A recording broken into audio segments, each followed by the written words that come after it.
Hello and welcome to the first and second round of the Season 2 of the Club 100 GT Sport Championship. It's great to finally be able to run this event. We tried to run it last week. A few server issues delayed us. We're just currently solving one at the moment, so hopefully we will get racing underway at 9 o'clock as expected. For those of you who didn't join us last week, I will run through the rules, the regulations and the car teams very quickly, so you know who is who to follow and what the general gist of the night is.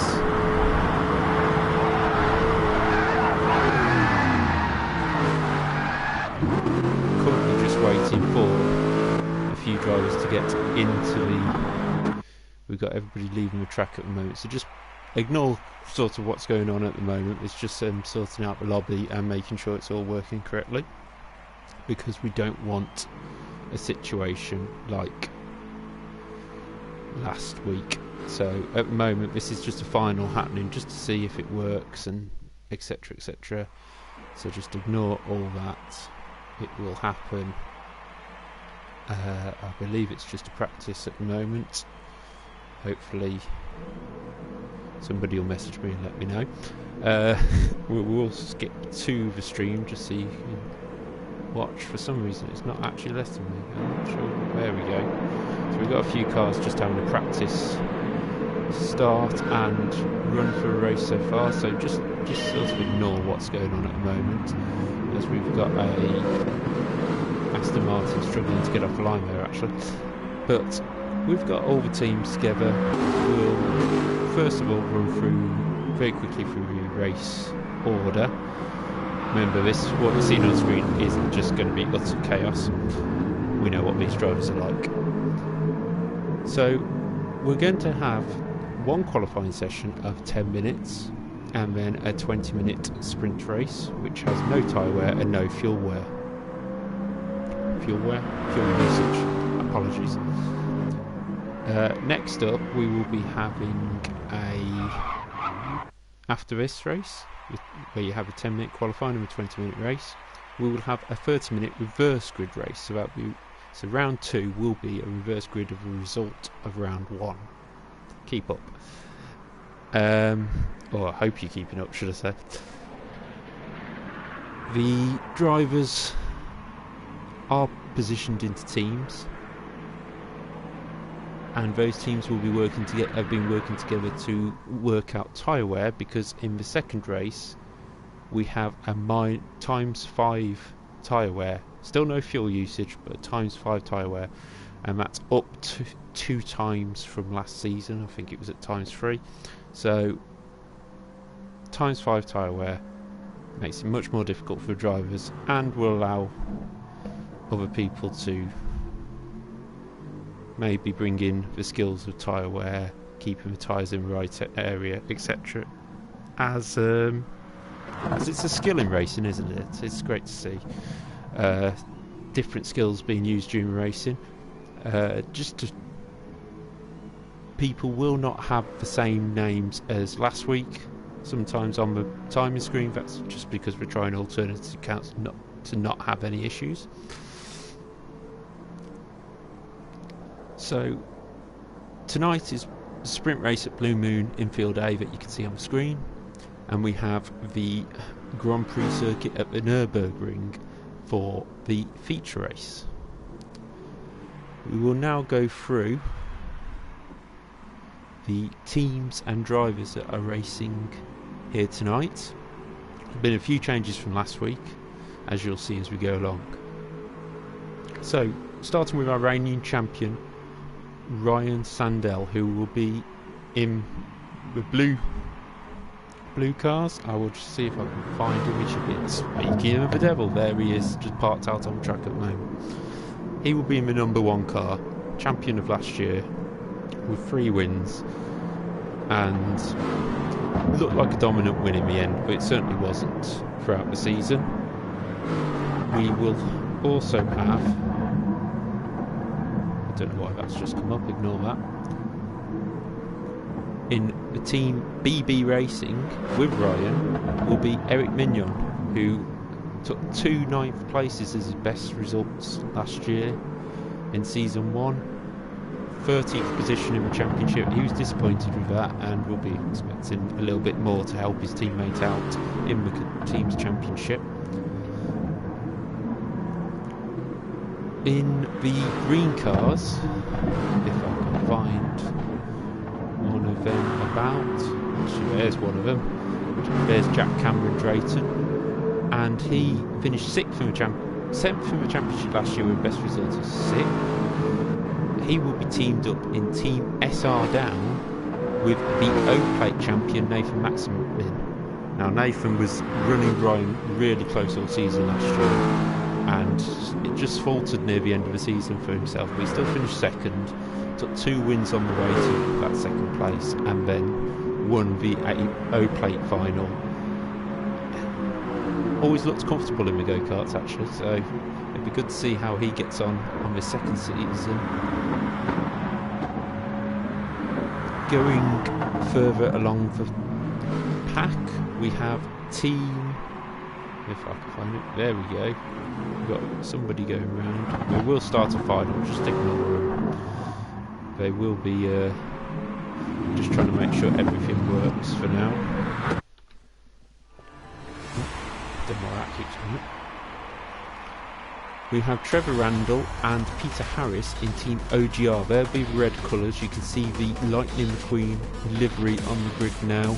They're in 5th place to the right hand side. We will flip to that when we can. You can just see it there in 5th place. I will just allow, I'm not sure why my keyboard is playing up. We will go back to that in a minute. Say these are just doing some practice starts and making sure everything is working well. We do have a couple of cars stuck on the grid actually.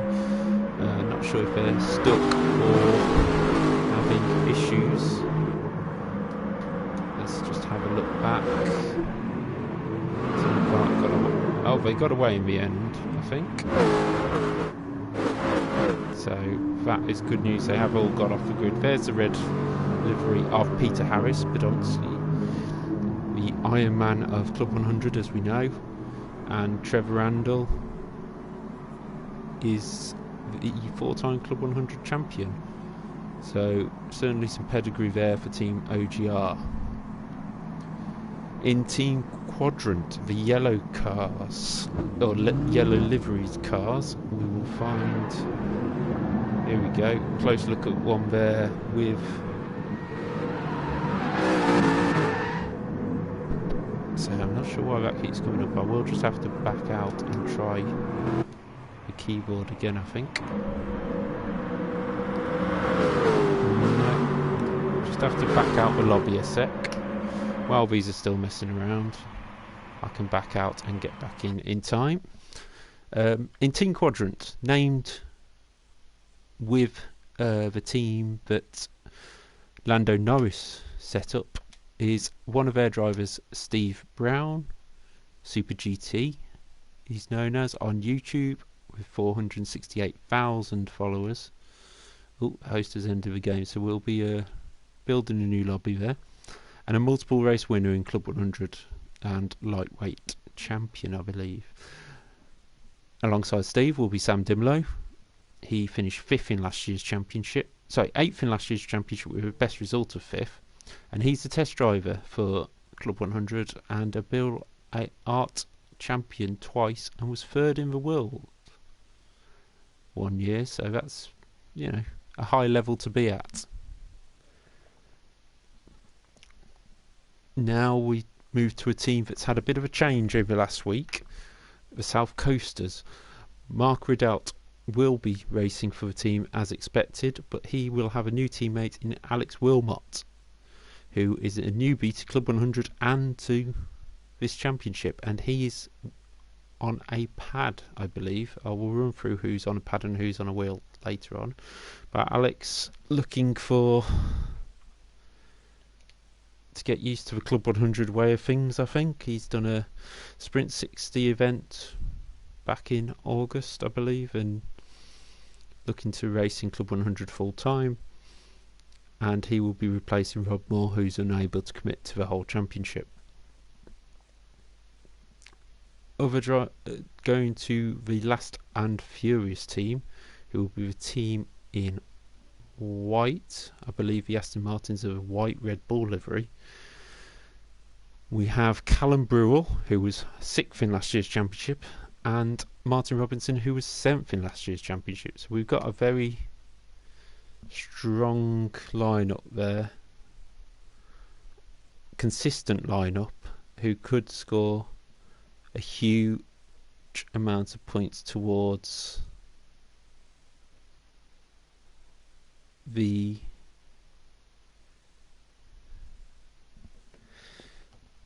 team's championship. They could be a dark horse at the end of the day. Both of them very consistent drivers. Callum struggled with the tyre wear races. Martin more struggled with the sprint races where the qualifying was involved. And Martin also on a pad, as is Alex Wilmot. So it'd be interesting to see who's the quickest of the pad runners. And the final team we have is the purple cars of Frey Bentos Racing, and that will have Tim Clark on board one of the cars, who won 2 races on his way to 4th in the championship last year, and Kirv Kalirai, who finished 5th in the championship last year and had a best result of 3rd. Now these drivers, I'm just having a look here, that's the one we want, I believe. So we'll just see if that works, and hopefully the keyboard will work. We have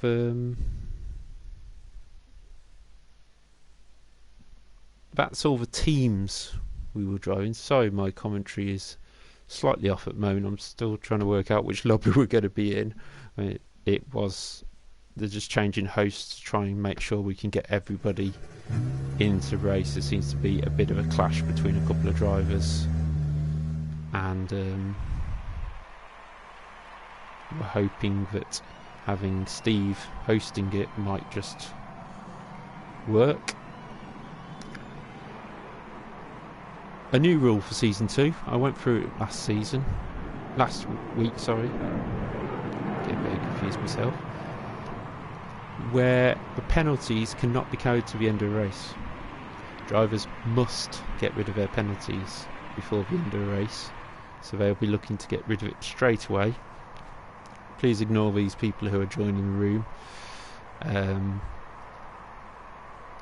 I don't think they can make it private, that's the problem at the moment. So I'll leave that all down to them and gap fill a little bit. We've got a couple of cars going out on track at the moment, but there's no point to us heading across to that, as they are currently. Actually, let's see who is out on track at the moment. Who have we got here?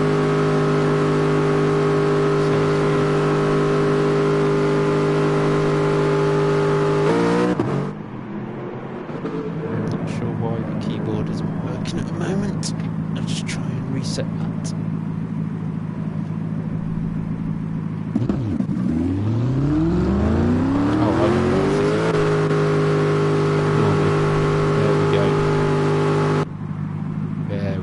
There's Alex Wilmot in the pits at the moment, and there's Trevor Randall.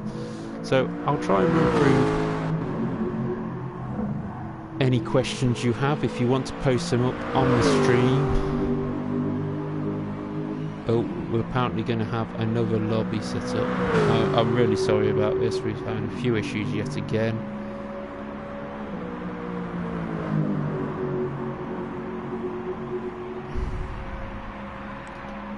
Hopefully this will finally get up and running. But yes, if you are watching and you've got any questions on Club 100, BUKC, or this championship we're running, feel free to post up.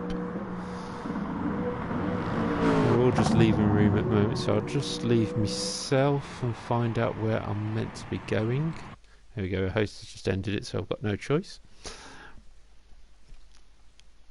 I am also going to run through another championship that's going on with Club 100 backing at this moment. In a minute, once we get onto track. We are a bit delayed at the moment. We were meant to start at 9 o'clock, but these lobby issues are getting sorted slowly but surely.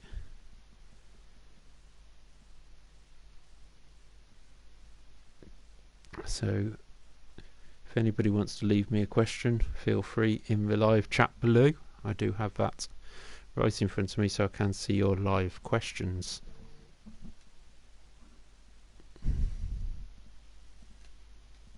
We're just waiting for the lobby to enter. I will just back up. In a minute I'll just start driving around just to entertain you with my pad skills, if needs be. I'll just now see what is meant to be happening in terms of a lobby.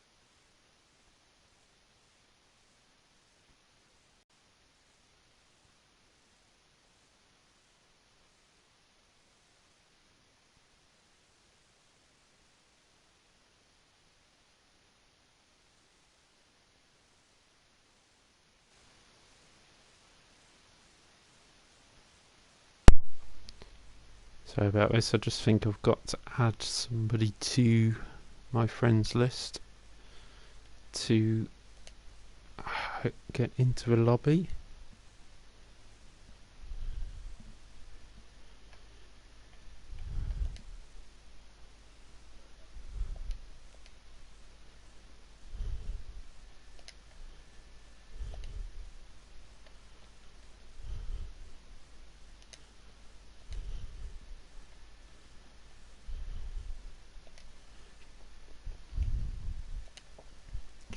Okay, we are back to the game now. Hopefully a lobby will be up. There we go. We'll try this. Fingers crossed, everybody.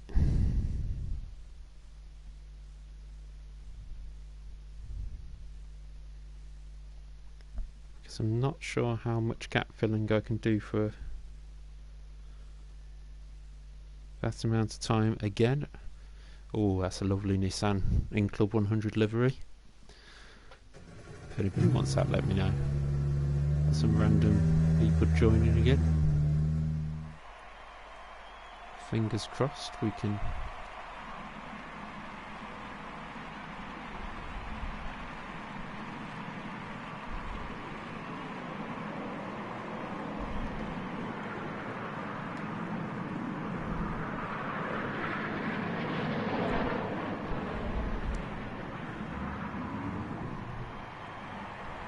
Well, right, so we got our first question in. Don't think it's a serious one. Peter Cowan, good to see you watching. It's been a long time, Pete. I need to see you back on a Club 100 event. Let's have a look. Will there be a baby born who can swim faster than a shark? I don't know if Michael Phelps can. He might already be born. Thanks for that question, Pete. That must have took you a long time to come up with. But yes, there might be. Who knows?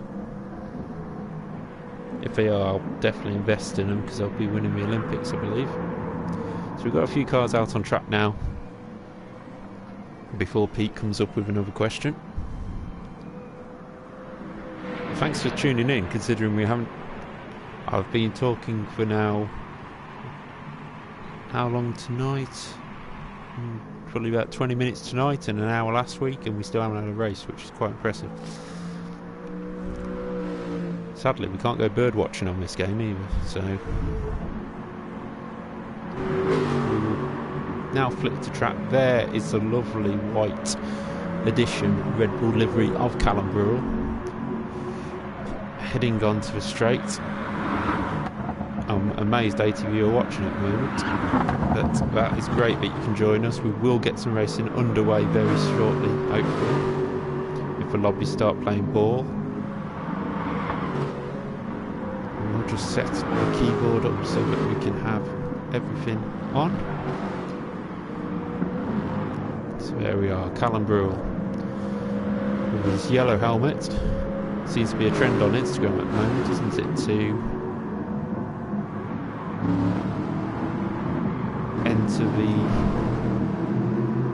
to put your helmet live on Instagram. So many comments that people say about that, but it is actually about race helmets, and I've seen a few people joining in on that. So if you want to join in on that, feel free on Instagram. But I've just remembered I was going to tell you about another championship that's happening while this is sorting itself out, and it's the official Club 100 iRacing Championship, Club 100 BUKC Legends Championship, I believe it's called, and it's been formulated by Steve Hicks, great friend of Club 100 and super final specialist, shall we say, and they're running a 10-round championship over the year as Callum goes off into war. Thanks for that, Callum. We'll switch off you to save the embarrassment. And they are running a championship that involves a couple of cars on I think it's 3 cars on iRacing, and there is real prizes, money prizes for the people who are competing. There's Class 1 and Class 2. So loads more detail on the Club 100 page, on the Club 100 group, shall we say, on Facebook. If you're a Club 100 or BUKC driver, you can join that. Chris Simpson is monitoring who joins that group, but you are fully welcome if you're a Club 100 or BUKC driver to join that, and then joining the iRacing fun, but not before we finally get some racing on GT Sport first.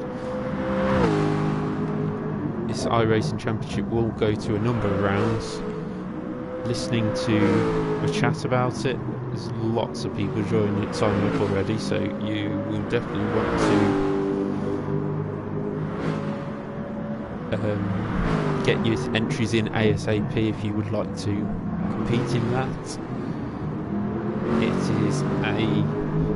There's a couple of special events as well, I believe. So if you've already got iRacing and a PC to run it, I would definitely suggest getting involved. I believe it's £20 entry fee for all the setup and everything like that. And on top of that, there is prizes up to a Club 100 endurance drive in 2022, once the season has finished, for the Class 1 and Class 2 winners. So that's a great little prize. I mean, we could even share it and do 2 rounds, I guess. But that's a great little prize, and there's lots of little iRacing money prizes to go along with it. In terms of the cost, iRacing, it's about £80 for 2 years, and then you buy each car and each track separately. And running off what somebody said, I think it's about £100 to get all the cars and all the tracks that you will need from scratch for the championship. But there's a lot of things that are free on that game, or simulator, shall we say, that will put you in good stead to start the championship, and then if you want to compete in the other rounds, you can always buy the things individually as they go along. You can see people joining and leaving the room, and so hopefully we'll get to some racing at some point. Just bear with us. But there's certainly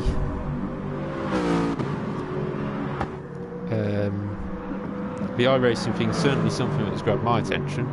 Unfortunately, I'm not in a position to be able to do that at the moment, but hopefully be able to join later in the season. Full live commentary and stream by Double Dash Motorsport Media, our Club 100 and BUKC commentators. And it'd be great to see so many people signing up to that and competing on a social level with everybody from Club 100 and BUKC. You never know, you might even see Brown Super GT in there himself, fingers crossed. But we're just still sorting out a couple of lobby issues at the moment. It's a bit like having a Club 100 start where they keep crashing at turn 1 and we're needing to restart the races. It looks like we're going for a different lobby again, possibly. Just waiting to see a lot of people leaving.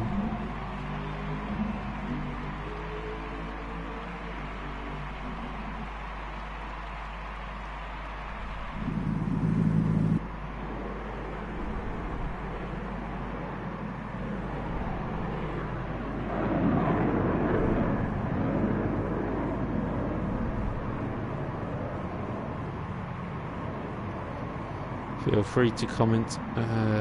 Let's have a look here. We've got Essa Rafiq cheering for Kirif. Yes, it'd be great when we can get on the grid. Kirif had a strong end to last season, so it'd be interesting to see how he gets on. As you can see, I'm actually the only one here at Blue Moon Infield Raceway at the moment. I'm not sure if we're changing lobby. Thank you, Peter Harris. Yes, we are changing lobby and going to a different one. Yeah, me and Kirf were the only ones in here. That could have been an interesting race. I could have commentated and finished second.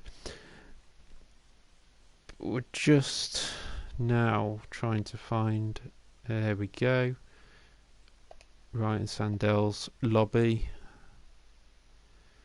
Please bear with us. I can tell you this, last season we had some great racing, and I'm promising you we'll have some great racing once this lobby system has sorted itself out. I blame the newbies. Seems to be a problem. But yes, we'll hopefully be racing this time, hopefully, fingers crossed. I can see that a few of you are watching at this moment in time, and that's great that you're sticking with us. Like I said last week, it so far feels like the Canadian Grand Prix of 2011. 4 hours long and not a lot of racing, but hopefully we have a timeout on that lobby for some reason. Please, as I say, stick with us. We will get some racing out to you at some point soon.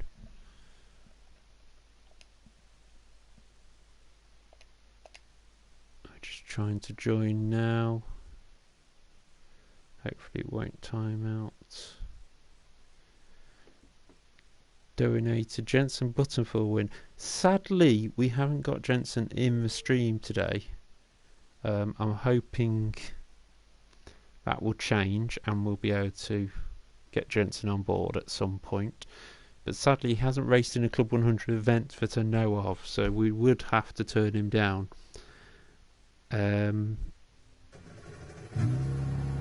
We could have Damon Hill in here. He has raced in Club 100. I believe it was a Winter Series of 2008, possibly. Damon and his son Josh came to race in Club 100 and did the Winter Series.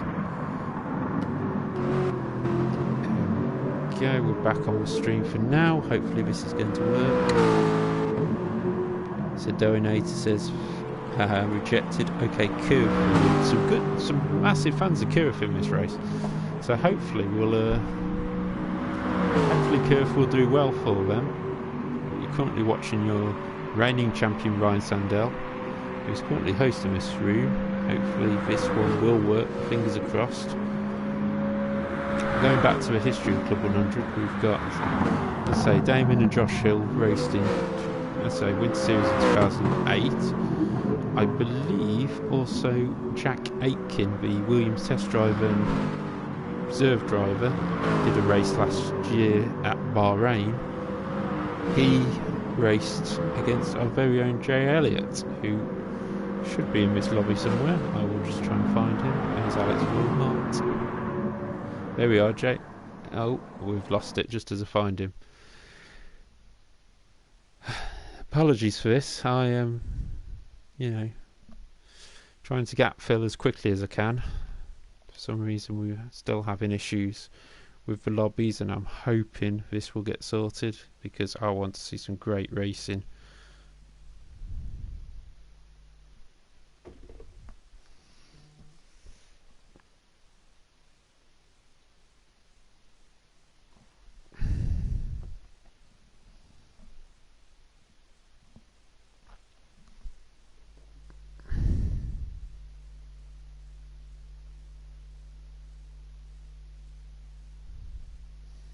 Messaging in the chat just to try and find out what's going on at this stage.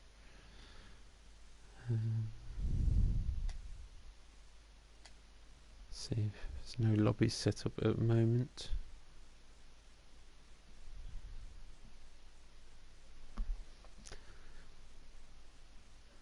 But please bear with us. Thank you for staying on the stream, and hopefully we'll get some racing to you soon.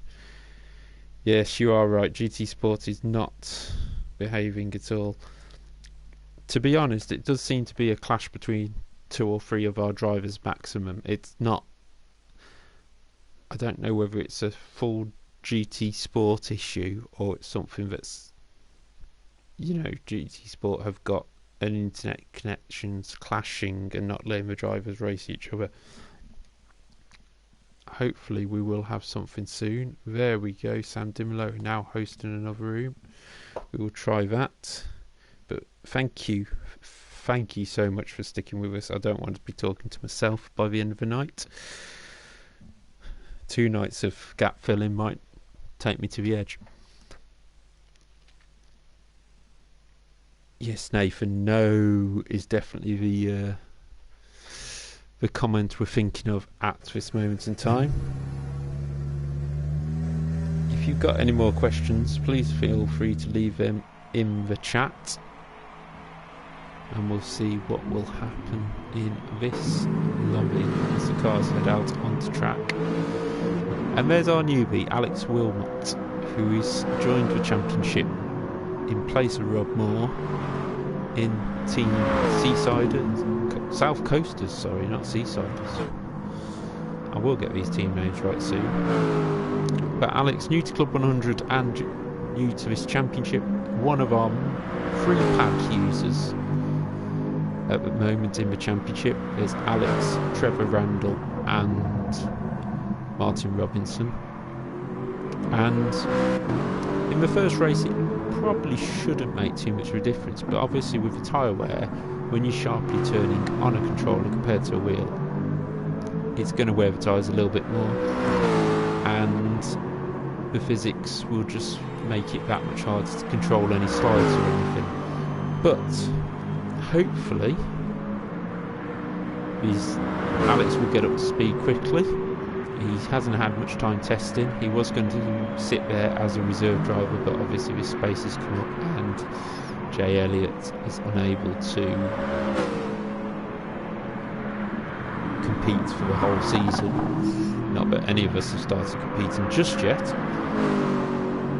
Hopefully this lobby will work, but Alex has done a little bit of testing today.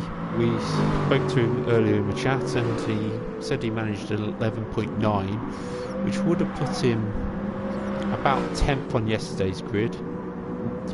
last week's grid, and I think he'll find some more speed out of that. He certainly said he could find some more speed, so we'll trust him on that, and hopefully he will be... There's a nice slide out of that hairpin by Alex. He'll be looking to build up a speed throughout the season and maybe even compete in the reverse grid races at the front at first, and then as his speed builds up and gets used to the car and used to the drivers, we'll see him at the front of the races alongside his teammate Mark Riddell. But at the moment in time we have a number of cars on track.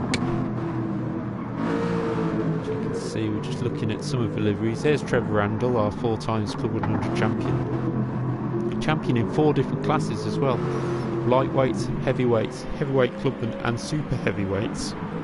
The super heavyweight one coming very recently, I think it was 2 years ago now. And Trevor, a very, very quick driver on the pad, as is Alex. And you may see that in some of the corners where he's defending or turning in, and it's just not quite. You can just see that correction there. It's a bit harder to correct those things with a controller. SS Rafik all in the Aston. Yes, the opening race, the non-tyre wear, non-fuel 20-minute sprint race, is all in this Aston Martin. There's Martin Robinson, the other pad user. Yeah, but everybody in this first race is in this Aston Martin, the GR4 Aston Martin, I believe. And then they get a choice of car for the second race. We're hoping that that there's a mix of cars in the second race. From last week there should be, but obviously we'll have to see whether anybody's changed their car over last week. Haven't got an up-to-date list of them at this moment in time, but going through it last week we had Lexuses, Aston Martins, Vipers, Nissan 650s, McLarens, Mercedes. So there's plenty of choice out there for the cars, and it'd be interesting to see what people turn out on the grid with this week. There's Trevor doing a few donuts, so it's not too, and Martin as well. 2 drivers on pads doing donuts. I don't know if they're doing them on purpose or not, but that's the way it is. And there is our standalone entry. Now you'll see some random liveries going on this car throughout the season. Jay Elliott's driving it this week.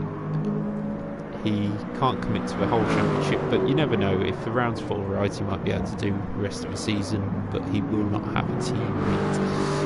That's because we need the lobby space for the stream. But there's certainly a colourful livery, not choosing any one colour for that livery. And there's Tweety Pie on the back, looking like he's just found out his GT Sport lobby is not quite working correctly. So looking through who's in the lobby, we have 2 cars in the pits. I think that's Sam Dimolo and maybe Nathan Maximin.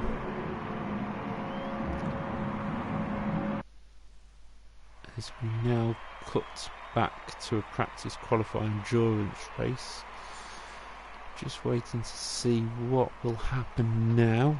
I will skip to the track so you can see some of the liveries.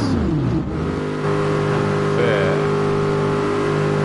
Is that our reigning champion Ryan? No, it's Eric Mignon, Ryan Sandel's teammate, leading them out of the pits in the practice session. Hopefully this means we're going to head towards a race event now. I'm not sure how many people are in the lobby so far. I think we've got 12 in at the moment. That's the last position that comes up on my system. Yeah, so Sam Dimlo P12 in the quadrant, team quadrant car. Now team quadrant is quite a new thing that's set up by Lando Norris with, I believe, 4 other streamers. If you want to know more, you can head over to Super GT's YouTube channel, and there'll be a few videos alongside the other streamers up there. And if there's any other link, we'll get Steve to copy that across. But then back out onto track. Just having a look there. There's the two Team OGR cars trying to work the slipstream by the looks of that. So that'll be interesting to see whether that comes off successfully. Two Lightning McQueens at once. Going down the pit straight. Will Trevor have a look at the inside? Peter? No, not just yet. So Harris continues to leave as he twitches over that bump. Have we got a full... We've still only got 12 people in the lobby, I believe. Just having a look through. There's Kirov. Now Kirv's received a lot of support in the lobby so far, so we'll just follow him round for a bit on this Blue Moon Infield Raceway.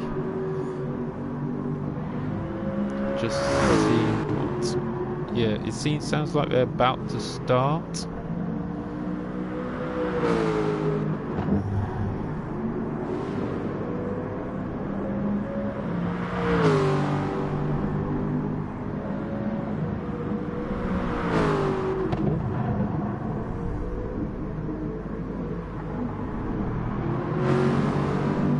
We seem to have...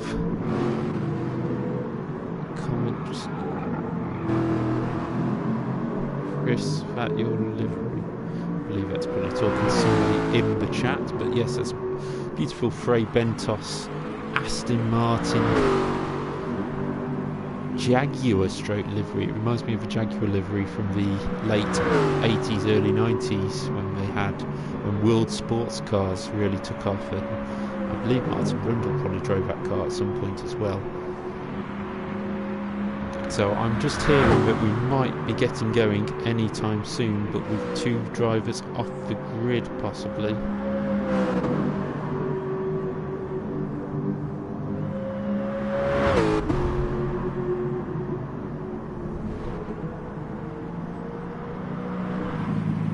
Still have Sam Dimlow, the only car, oh no, not the only car in pits. We also have Ryan Sandell sitting in pits at the moment, our reigning champion. I believe we might be getting going just with a couple of drivers missing due to the connection issues. We're just going to go with it, and what will be.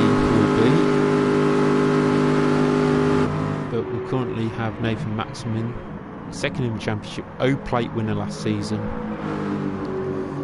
in the lobby now. He's fastest in this practice session so far, with Callum Brewell there in second place.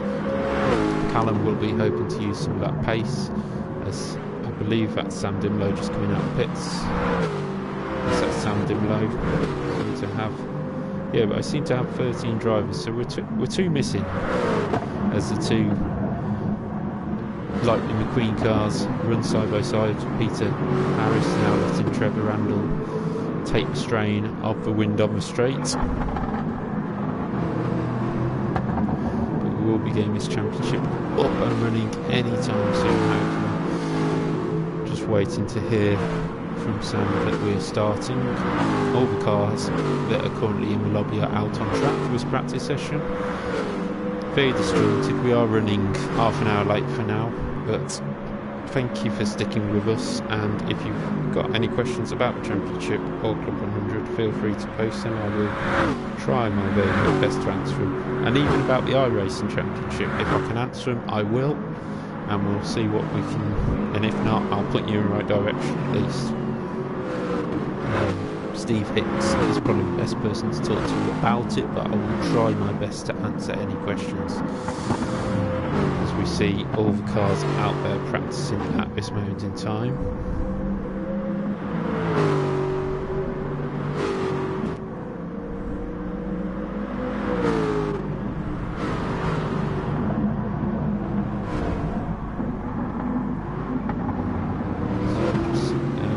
There we go, Marky Bull has just joined the grid. So does that mean we have Super GT in here somewhere?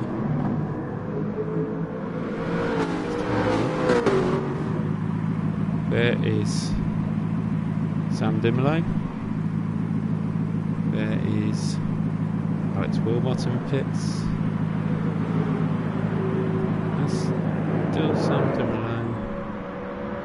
I believe we've got 13 cars in the lobby. We should have 15. So that's Steve and Tim Clark, who will not be racing at this stage, which is a huge shame. We really wanted everybody on the grid, but Sam has dictated we start, so hopefully those two will sort out their lobby issues for next week. But here we go, finally qualifying at the Blue Moon Infield A Raceway. We will be looking at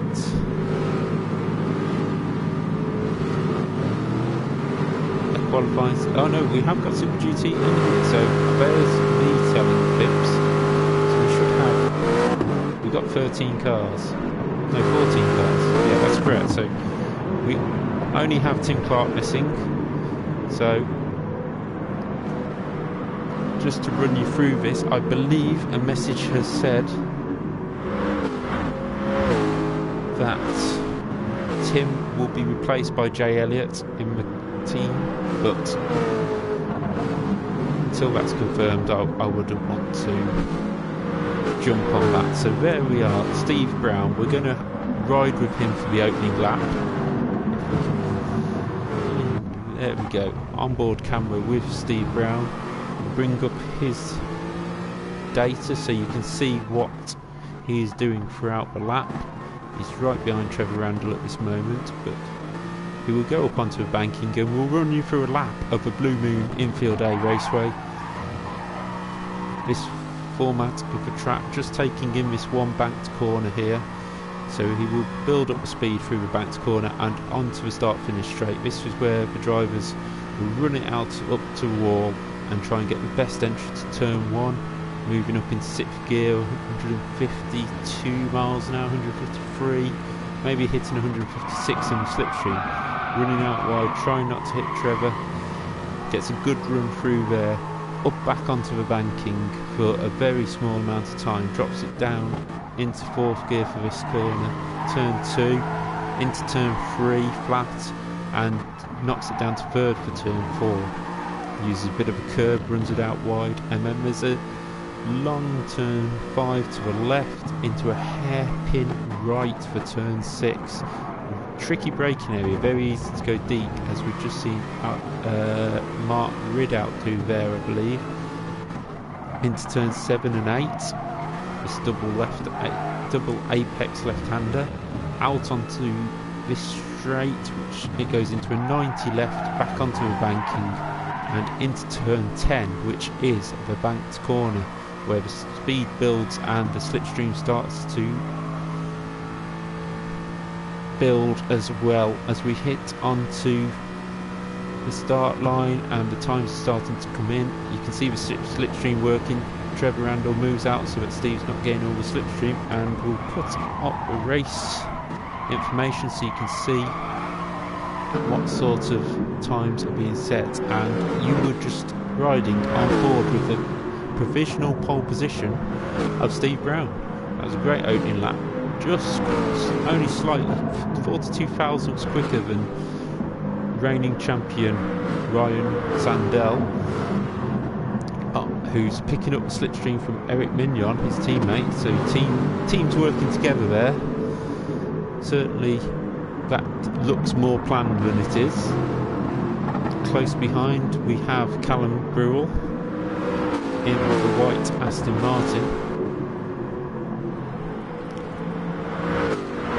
and we have only 6 minutes 15 of this 10-minute qualifying session remaining. Steve Brown has headed to the pits for a new set of tyres. He was happy with that opening lap as Ryan comes to the line. And does he nick pole position? Yes, he does, by 7 thousandths of a second. That slipstream was all important for Ryan. So after the second set of laps, we have Ryan Sandell in pole position as Mark, oh no we don't, as Mark Ridout jumps up into the pole position. currently with a time of 1 minute 11.272, 91 thousandths ahead. Sorry, he's been knocked down into second by Nathan Maximin. So this is showing how close this championship is, that all these drivers are so closely matched. I think the top 5 are split by half a second, and that can, you know, that will change very quickly, especially with all this slipstream. Drivers now tripping over each other, really. I think they should, as much importance as slipstream is, there's no point tripping over each other. So there is our current poleman, 111.181 for Nathan Maximin, as Martin Robinson hits personal best with 11.6 to move into 5th. So he moves in just ahead of Trevor Randall. Good lap there by Martin. Struggled slightly with qualifying last year, but it's certainly looking good. Nathan going for the high line around the banking. That's an interesting tactic. Not one that everybody's using. Some personal bests coming in a bit further downfield with Jack Cameron Drayton, Sam Dimolo and Peter Harris all going for a PB on that lap. So currently it is Nathan Maximin from Mark Ridout who's leading this train of cars who are all picking up his slipstream, but then possibly tripping over each other as Mark runs wide, so that will be his lap ruined there. So hopefully he will get out of the way of all the other drivers as they dive. Somebody dives to the inside. Well done, Mark, there, moving out of the way. Hoping that this is a clean race, just like last year. There's been there. It must have been Sam Dimolo further down the field. So currently with the wooden spoon is the newcomer Alex Wilmot, but we will not expect him to be right on the pace straight away, as Steve Brown sets 1 minute 11.3 to move up into 3rd place. New personal best there by Peter Harris to jump up into the top 10 as well. Everybody's set, so the whole field there. Alex setting his PB, split by 1.5 seconds, which is very close for 14 cars in a qualifying session. Steve back in the pits again, but we'll head back towards the front. Actually, just behind Alex is Nathan, who's caught him. So Nathan will be looking to get past Alex on this lap, so they can have a clear run with 2 minutes 55 remaining. As Alex runs wide, and that's allowed Nathan to get back past. Who we haven't seen yet is our reigning champion there, Ryan Sandell. 2 tenths off the pace at the moment, only has to find 55 thousandths to move up ahead of Steve Brown into the top 3. Now Ryan and Nathan certainly fought over pole positions in qualifying sessions last year. They were the 2 clear leaders in qualifying, and I think both of them will be looking to keep that run going, but they're being upstaged at the moment by the series newcomer Mark Ridout and Steve Brown. Now we know Mark and Steve have a very strong history with the game of GT Gran Turismo in general, but GT Sport as well. Steve has been a pundit with Gran Turismo for the World Championships, and Mark Ridout has made it to the UK final before in the GT Academy. So both drivers are very quick on this game in general, as you see Ryan get out onto the grass there and slide it slightly wide. But we're just going to have a look back now at Martin Robinson, who's just coming across the line, only half a second off for pole position time, so a bit of time for Martin to find. Oh, as he finds some and goes ahead of our reigning champion Ryan Sandell with a great lap there of 1:11.3, putting him up into 4th place. That is a great lap by Martin, as Ryan goes quicker at his time, but not quicker than Martin, so he's got to find something better, as Jack Cameron Drayton moves up into 7th place in the for Team SR Down.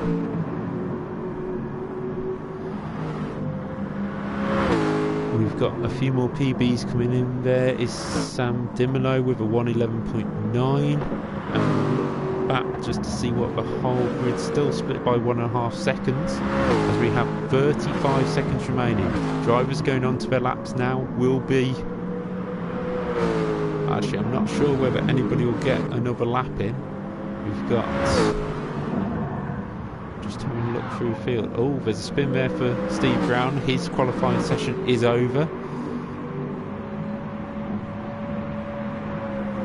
We've got Martin Robinson there coming across the line. He's going to get another lap in. Will Ryan Sandell get another lap in? He needs it. There's 4 seconds. 3, 2, 1. And Ryan will not get another lap in and stays 5th. So 5th place for Ryan Sandell. His teammate Eric Mignon follows in behind. So just having a look, here's our poleman, provisional poleman Nathan Maximin. I think he took pole for last season's debut event, and it'll be interesting just to see as Alex Wilmot goes quicker again. So that's even closed the field even tighter up. Here comes Nathan to the line. Will he improve on his time? No, he doesn't, and that's Nathan. It's qualifying over with. Mark Ridout's finished, Steve's finished. Here's Martin Robinson. I think he was the last person to get across the line. We're not seeing many improvements at the end of this session though, so it looks like Nathan Maximin will be your pole position holder, with Mark Ridout in 2nd and Steve Brown in 3rd. Now can Martin make it any quicker? He seems to be weaving and spinning off, so that's definitely his session over with. Finishes 4th. Ryan Sandell in 5th. We have Trevor Randall in 6th. Jack Cameron Drayton in 7th. Jay Elliott in 8th. Callum Brewell down in 9th. He'll be disappointed with that. Keith Calarai in 10th, only just ahead of Sam Dimolo. Alex Wilmot makes it 12th and out qualifies 2 drivers on his debut, and the whole field is covered by 9/10 of a second in qualifying. It could not be closer. But finally, we're out here ready for round 1. We have Nathan Maximin on the pole, Mark Ridout on 2nd, Steve Brown 3rd, Martin Robinson 4th. A mix of teams at the front. I think the closest we got is 1st and 7th in the team, so it's certainly mixed the teams up well for season 2 as we wait for lights to go out and a race to start. And we think we're away. Steve Brown is stopped on the grid. No, have we got another issue with his server? The race continues, and it's Ryan Sandell who's jumped up from 5th on the grid into the lead. Now that was a good start. We'll call it as it is for now. Jack Cameron Drayton moves up in 2nd place. Nathan Maximin 3rd. Trevor Randall in 4th. Have we had somebody disappear there? Jack Cameron, Trevor in 3rd, and Nathan in 4th. Callum up into 5th place, further back in the grid as there's a bit of chaos behind, and that's Jay Elliott off into a wall, I believe. Just have a look further back. Steve is still on the grid. Jay Elliott there spun out, just going to turn it round. I'm not quite sure what happened there for him, but we have a penalty for Nathan Maximin. Let's have a look back there and see if we can see why that was. We're just going to look at replay. That is not quite going back far enough. Let's have a look a bit further back. And he's took a dive at Trevor Randall, and I think that's where he's picked up his penalty. So and then he dives for Jack Cameron Drayton straight afterwards. So it's Ryan Sandell that leads from Nathan Maximin, who has a penalty. He needs to get rid of that before the end of the race. Trevor Randall in 3rd, Callum Brewell in 4th, with Jack Cameron Drayton all over the back of him. Jack looking to be inside, won't make the move that time by, and Trevor's off. Trevor's spun, Randall spun, and Callum spun. We'll have a look back at that now and just see what happened.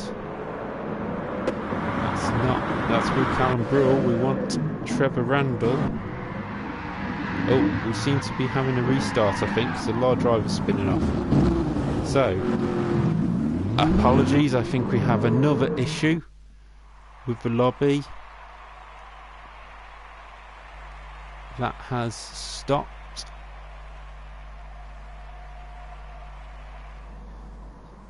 Well, that was an exciting lap and a half at least. But just waiting to see what will be happening again. The race was stopped there early on, so they certainly leave it open to interpretation. Hopefully Steve will be able to rejoin the race and we'll get another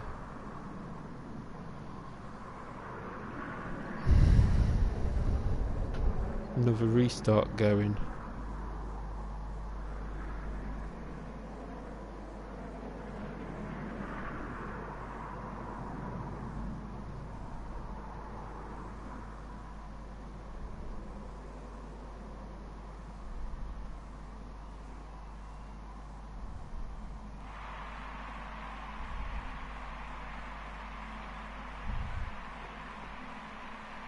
So we'll just hold on a minute to see if something is going to work. We've got Steve Brown, I think, is going to try and host a lobby. I'm tempted to restart the stream because we've got a lot of rubbish beforehand, and just see what's going to happen. So thank you for sticking with us again for the second week running. It's really disappointing that this hasn't quite run right.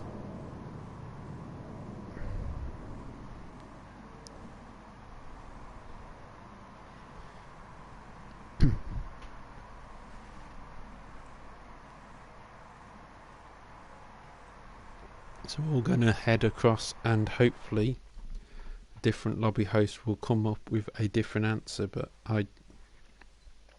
I'm losing a bit of hope with it really, and just wonder why it's playing up for two drivers. We don't want that lobby yet.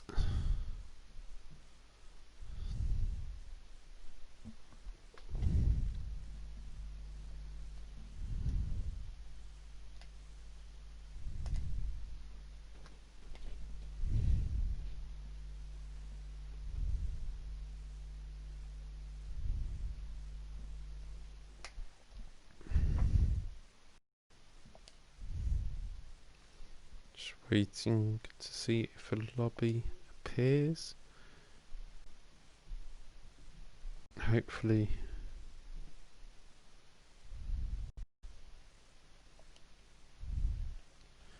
there we go, that's the lobby appeared.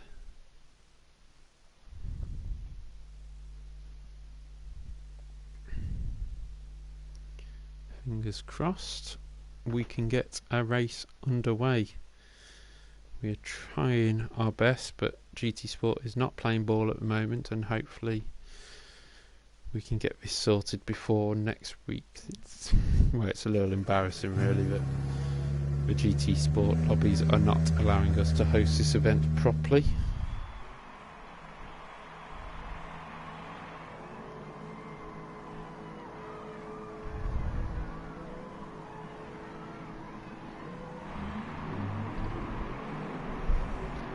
So please bear with us. I will just take a quick break until we have a clear answer of what is going on, and in the meanwhile you can follow everybody on track and you can follow Callum Grill. So enjoy for a few minutes while we work out what's going on.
Welcome back to the opening round of the GT Sport Championship. Just currently trying to set the grid ready for a race. Fingers crossed everybody will get off the line this time. If not, I think we might all stream to the spectators and make sure everything is set up. We're going to look out on track as we go on board with Trevor Randall.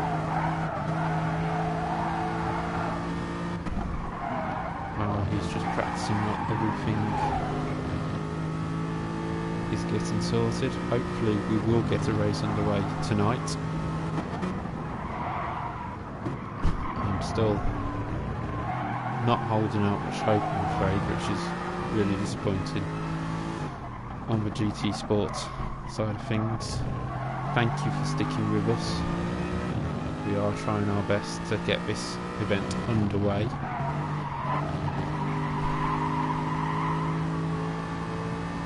I do sometimes wonder if it's something to do with the track and pit.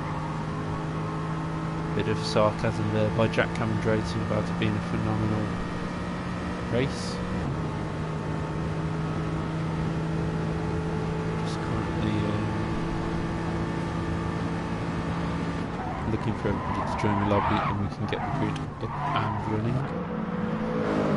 As Trevor Randall has a quick correction in the middle of turn 1.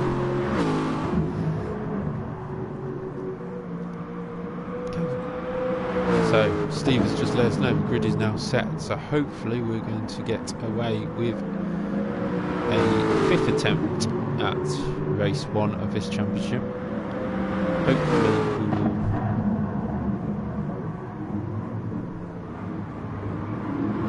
get this race going and we can race onwards.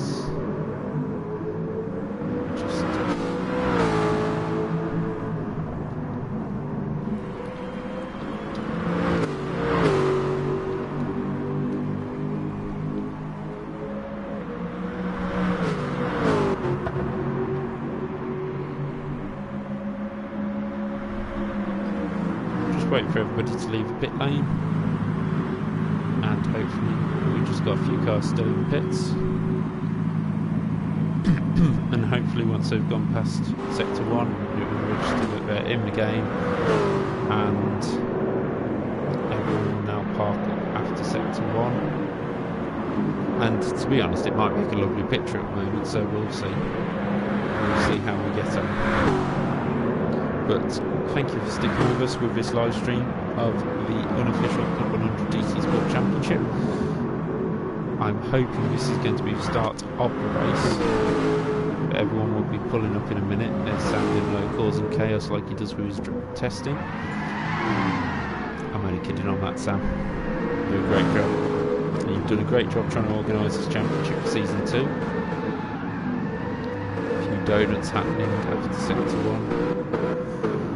Everyone to a few practice people actually. Goes Realm 66 will be kicked out of the lobby before we start a race. Hopefully.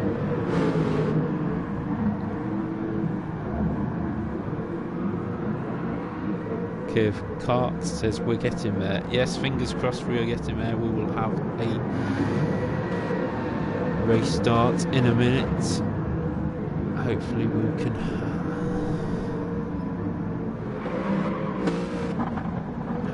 race. My fingers are very much crossed. This goes round is kicked and we're hoping to head for a race anytime soon. Please stick with us and hope as we see Alex Wilmot doing some donuts for your entertainment. Thank you, Alex. That's the most action we've seen on so far at the moment. Cars going back and forth up the track. Alex Wilmot on his debut starting from 12th. I did mention it was such a good effort by him to out-qualify a couple of people when he hasn't had much testing.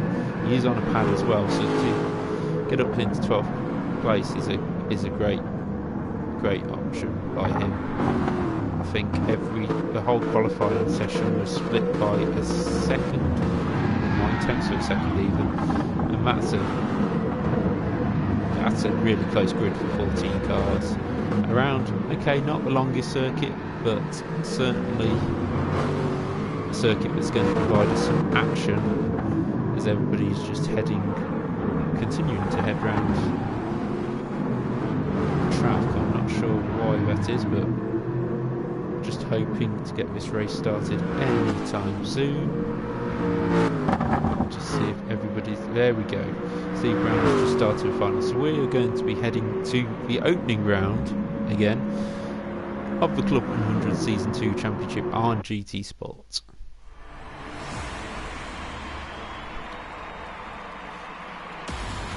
Blue Moon Bay Speedway Infield A is the host, as we have Nathan Maxman on the pole position, Mark Ridout second, Steve Brown third, and Martin Robinson rounding out row 2 with fourth.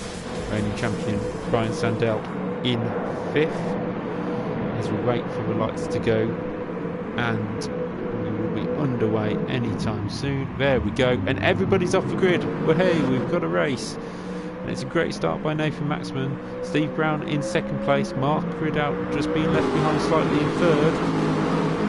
As they all head down into turn 1, we've got a bit of action behind Ryan Sandell up the inside of Mark Ridout. We've got a few cars running wide. Will Mark lose out to the reigning champion? Yes, he does, into turn 2. But they're all fighting back. We've got action further back. I believe that was Trevor Randall hitting the wall. We'll have to have a look as he hits the wall again, and Callum Brewell.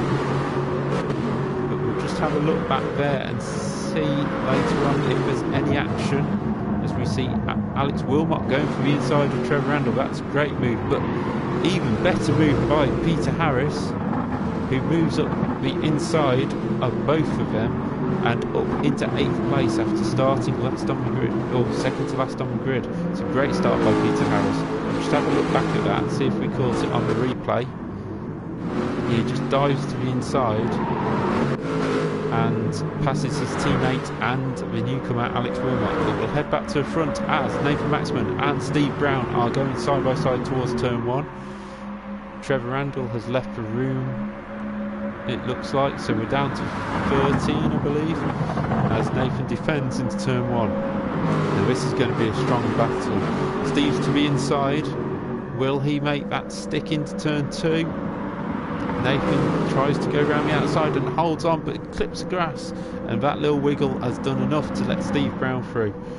That was well prepped move by Steve. He knew Nathan would have to put it wide, got on the marbles, got on the grass, and through he goes. We'll have a look back there and just see what happened between the two as they come side by side out of turn 1 into turn 2. Steve's on the inside, doesn't run in wide, but Nathan has too much speed, just gets a wiggle off the corner, and Steve is through. But Nathan is not giving up. He's right behind Steve Brown, and it's brought to Mark Ridout and Ryan Sandell to the party. We've got a top 4 running away. Jay Elliott just behind in 5th. So we'll see whether Jay can jump onto the back of this pack as Nathan goes back to the inside for turn 1. Steve gives him room, and they're side by side again. Mark trying to go right round the outside, that will never work. And it's Nathan Maxman back to the lead. Mark Ridout looking for second place. He won't make it through into there, he's not quite alongside. Steve gives a little bit of room. We've got flashing lights by Mark, but I don't think that is going to disturb Steve Brown. He's experienced enough to know whether he needs to defend or push on ahead, as Mark has another look, but these half moves will not do them any good, as Steve now looks to the inside of the leader. They've actually pushed themselves up onto Nathan Maxman, as Steve runs a little bit wide. Through to the inside goes Mark Ridout. Will he make it through as they go into the final corner? No, he doesn't. The momentum is still with Steve Brown.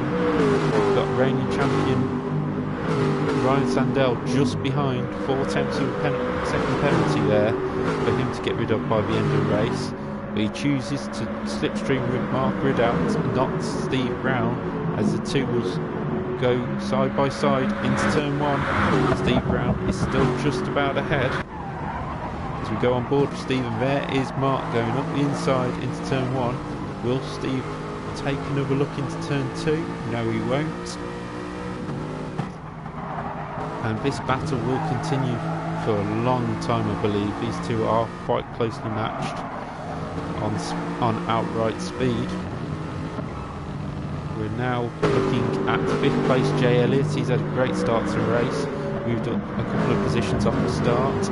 Ahead of Martin Robinson, who's dropped a couple of positions at the start, and has Jack Campbell Drayton right behind him, who has stayed about where he's qualified, to be fair. Further back we've got Peter Harris holding off the next group of cars, which include newcomer Alex Wilmot, Sam Dimolo, there is Keith Calirai, Eric Mignon, and at the back we currently have Callum Brewell, who had a terrible start to his race and now currently sits 12 seconds off the lead. But back to the leading bunch, there is Nathan Maxman, 1.1 second lead, as Super GT Steve Brown takes a look at Mark Ridout going into turn 1. I think there's a bit of lag there as they come off the banking, but Mark Ridout still leads this train of 3 cars, trying to catch up with Maximin and front.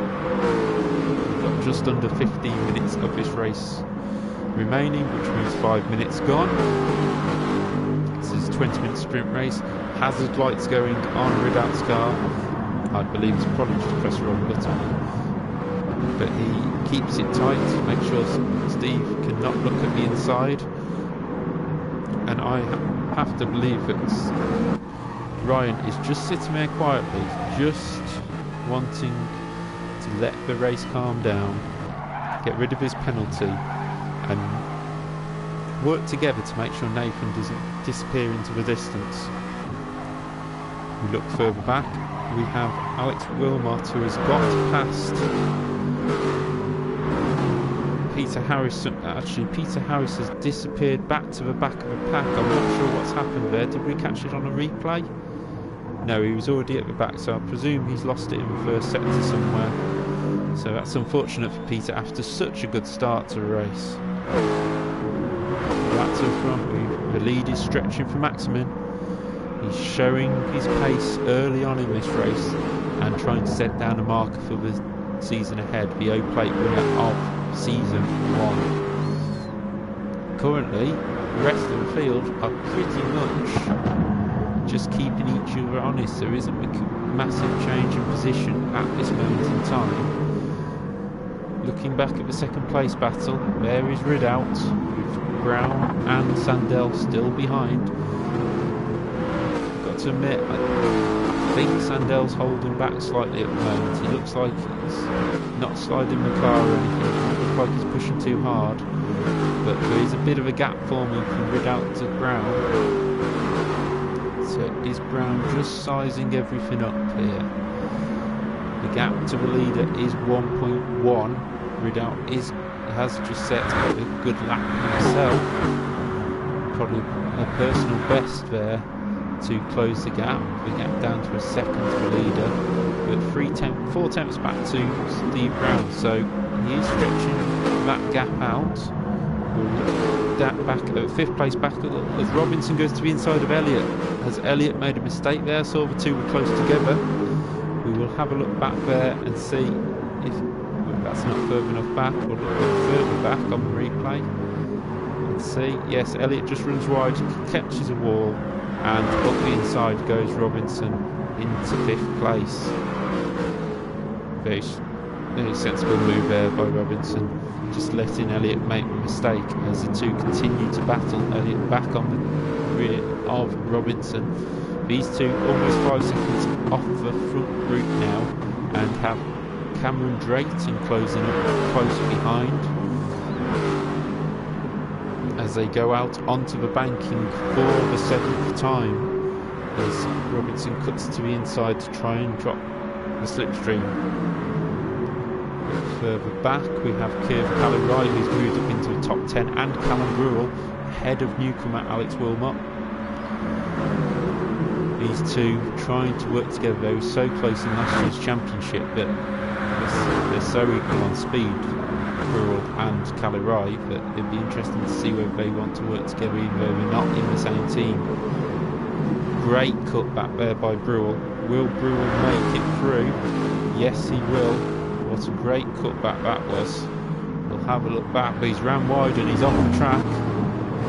And that has ruined all that hard work when he made that move. Can he hold Eric Mignon back?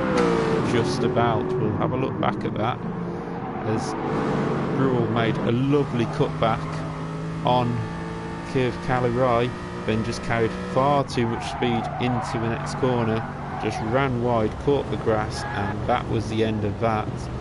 And he actually lost out to Wilmot and just about stayed ahead of Mignon.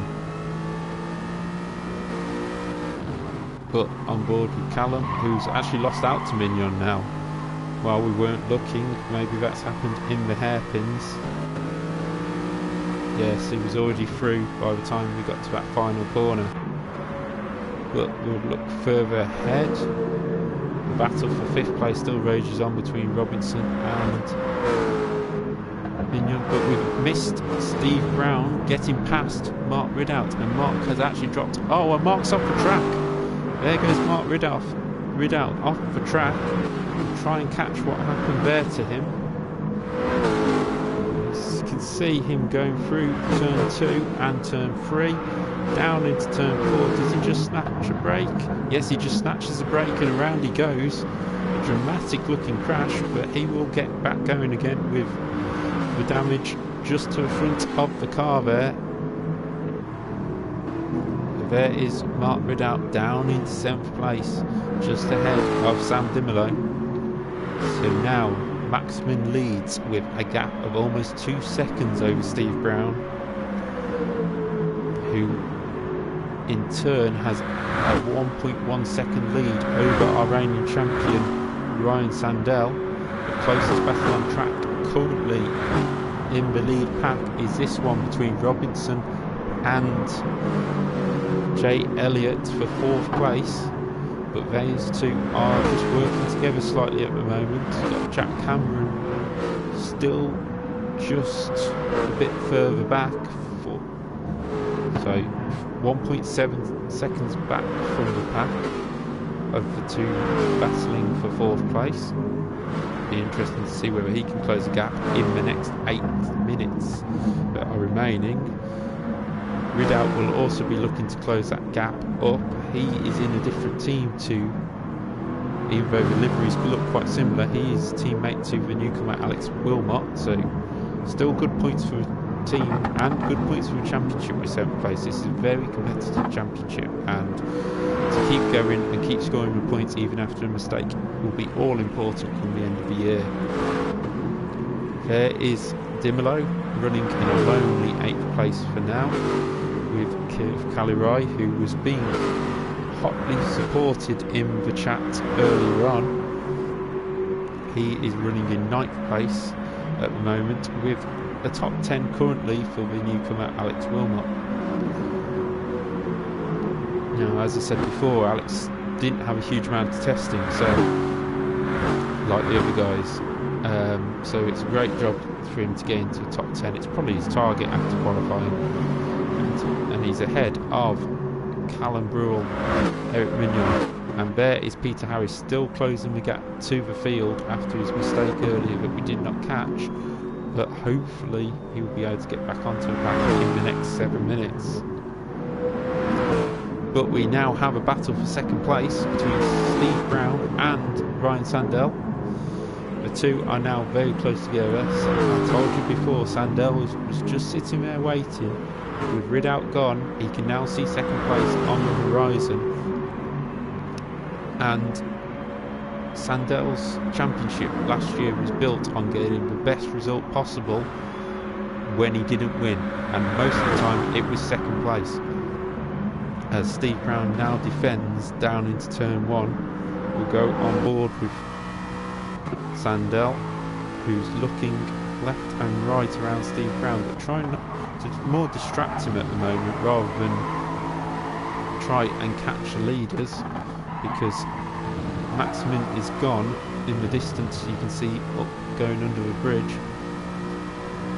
and I can't see these two catching him at this stage unless there's a mistake from Maximin, which we have seen before, but not normally while he's out in the lead. He's very Seb Vettel-like. Once he gets into the lead, it's very hard to remove him from that position.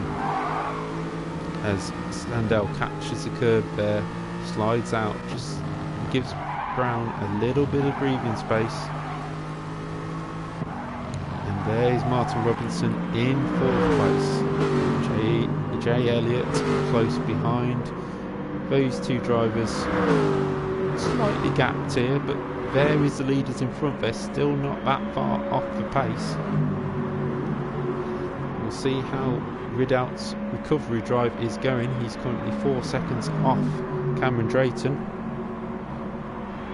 So it'll be interesting to see whether he can close the gap, or as we find out with the second race, there is a reverse grid. So it'll be interesting to see if Ridout might be thinking about that now and making sure he's got the best position possible by scoring a decent amount of points in this race, but not sacrificing grid position for the second race. And Sandell's done it on Steve Brown for second place. We will have a look back now in a minute and see if we can catch it on the replay, but that looked like a move into hairpin one by Sandell on Steve Brown. We'll have a look back now. Yes, here we go, up the inside by Sandell, positions himself well. Brown tries to defend but realises it's too late, and that was a beautiful move by Ryan Sandell to take second place from Steve Brown. And we look back from Sandell live as Brown looks to the outside and tries to cut back on Sandell into turn 2.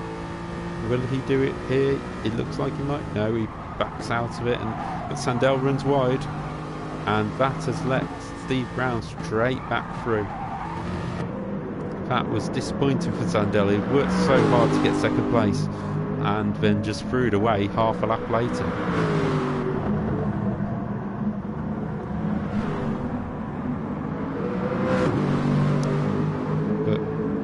Eyes are glued to this battle at this moment, and it is holding them up slightly as Martin Robinson is close to almost 3 seconds of this group. I think it might not be enough with just under 3.5 minutes remaining.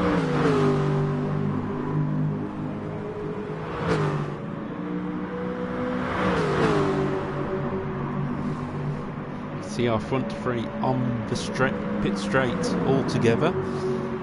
It's a long pit straight, so it shouldn't be too difficult. There's the rest of the field, all spaced out at the moment. So there's Sandell to the outside. Not going to make it around the outside of turn 1, but he's looking for a cutback like Steve got on him last time out. As we look, no, Sandell doesn't make it through, and they continue on their way. Now 4.5 seconds off the lead. Maximin in front is pulling away and at a very steady pace, and probably just controlling the gap now. This is the stage of the race where you need to just control the gap if you're that far in front. But as many in the Club 100 circles will know, I am a master of blowing a 4-second lead in a sprint race, so I can't say a lot. That is right by your comment on the left hand side. Yes, super clean driving so far by these two. Steve has just slightly gapped the cars in front, but this is the closest battle I can see at the moment. We will switch back to 8th place though, where we have a queue of cars behind Sam Dimolo, who's in 8th, 9 seconds off the next driver.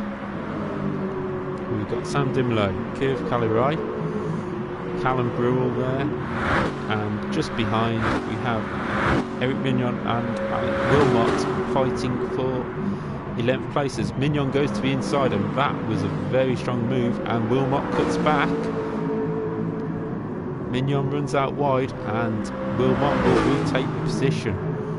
That was a great little ding-dong, and we're still cutting back now. And Mignon's up the inside. That was experience for you from Eric Mignon, very experienced racer. But Wilmot will not give up just yet. As we have 1 minute to go in this race, we'll just look back at that action there. Wilmot got it sideways. Mignon cuts round but runs wide. Wilmot cuts underneath. A lot of cutbacks in this replay, and then Wilmot just runs slightly off the apex and leaves a car-sized gap for Mignon to get through. Great piece of racing between the two of them. But onto his final lap is Nathan Maximin. This man has dominated this race from the start. When we finally got going, he's 6 seconds in the lead and looking to take his first victory of season 2. Already had 2 wins in season 1, but this will be the first win for the SR Down team, who will be coming home in 1st and 6th places at the moment. Just quickly look back at the battle for 2nd place. Seems to have calmed down a little bit now as they bring it to a finish. So we'll head back to our leader and we'll ride on board with Nathan Maximin as he comes round the final corner and celebrates as he comes to the line. He can do that with enough gap behind him. Nathan Maximin wins round 1 of here at Blue Moon Infield Raceway. 2nd place will go to Steve Brown. 3rd place to reigning champion Ryan Sandelson. Great driving between the two. A brilliant result by Martin Robinson to get back into 4th place ahead of Jay Elliott, Jack Cameron Drayton, recovering Mark Riddell, who got 7th in the end. There is Sam Dimlow in 8th. Killers Calroy and Callum Brule round out the top 10. Eric Mignon and debutant Alex Wilmot in 12th. And in 13th comes Peter Harris. After an issue early in the race left him off the back of the pack, and he brings it across the line now to complete that event. Well, what a race that was. Some great battles between Mark, Steve and Callum during the races, but Nathan controlled it from start to finish, fastest lap, pole position, and no incidents throughout his race. So that was finally, we had race 1 of the championship underway. It was a great battle for 2nd place between Steve and Callum. We had battles between Jay and Martin Robinson, which ended up in the battle for 4th place after Mark's mistake. Mark drove well to keep his head and get back into 7th place. Still good points for the championship, and he'll be looking for a possible reverse grid victory in the next one. Now I've just got to check if we're running the 2nd race tonight. We should be, and it should be at Nurburgring, but we're just waiting to see.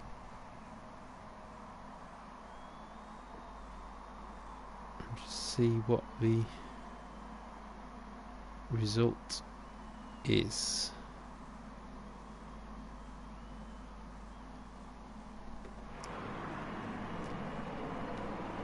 We've got a few comments coming in on the chat between the drivers, but if you want to leave your own comments on the YouTube channel, feel free. Crazy fast driving.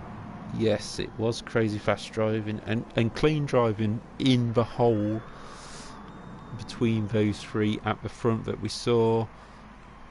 I know Peter had his issue at the start. Trevor had an issue at the start, which meant he left the lobby. Obviously we didn't have Tim in the race, who's a very quick driver as well.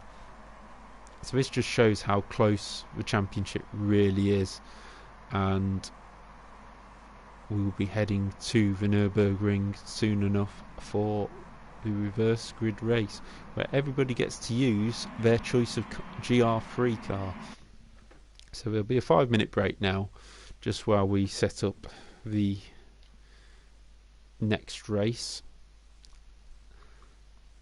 There's a strong start to the season for many of the drivers who we will expect to be there at the end of the season as well. Nathan, Ryan, Steve, somebody like Trevor will be there at the end of the season. Mark, who will be playing catch up as well. And I'm pleased to see Jay Elliott up there in 6th place as well. He had a tough start at the end of the championship, and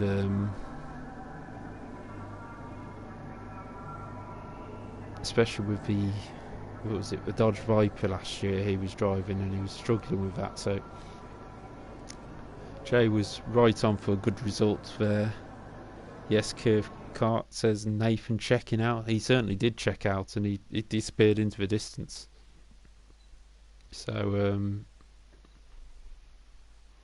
just waiting for this lobby to set up.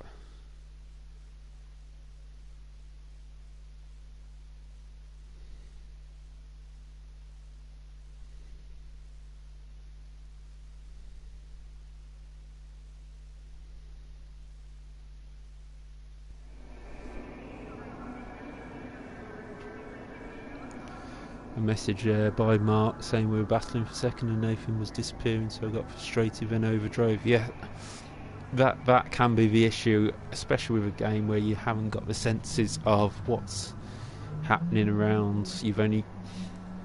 There's a distinct difference between sim racing and here's some cars out on track. Between sim racing and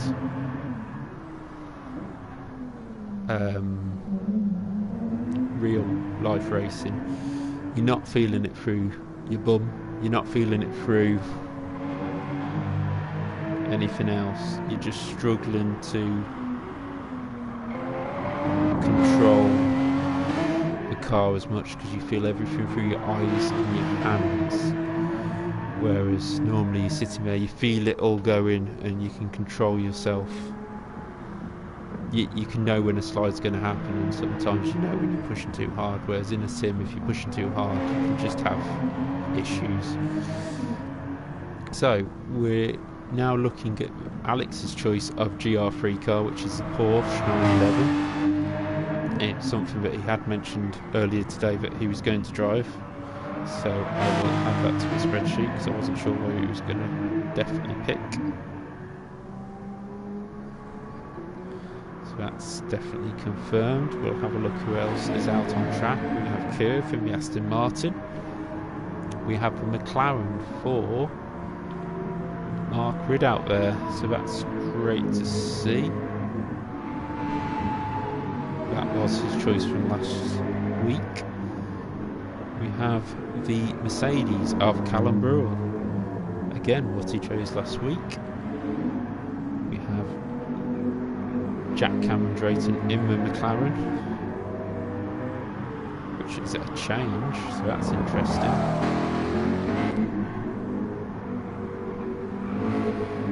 There is Lexus for Trevor.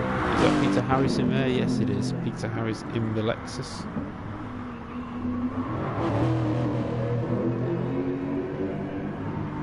We have the reigning champion. No, that's Eric Mignon, sorry, in the Aston Martin. There is the reigning champion in his Dodge Viper again. Dodge Viper for Trevor Randall. That's an interesting choice. Trevor was going for Lexus, but that is definitely a Dodge Viper.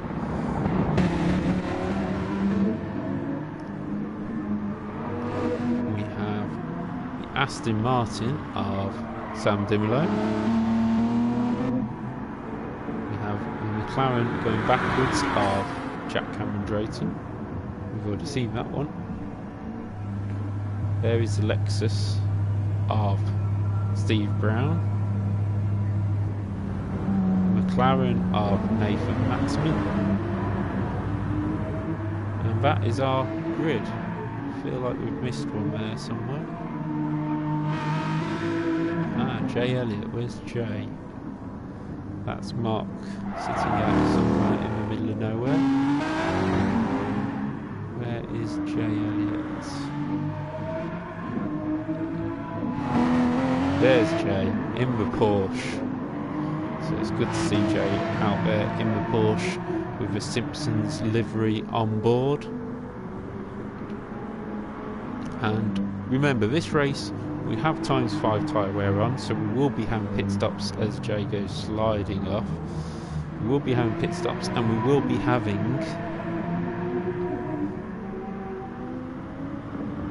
a choice of grid. So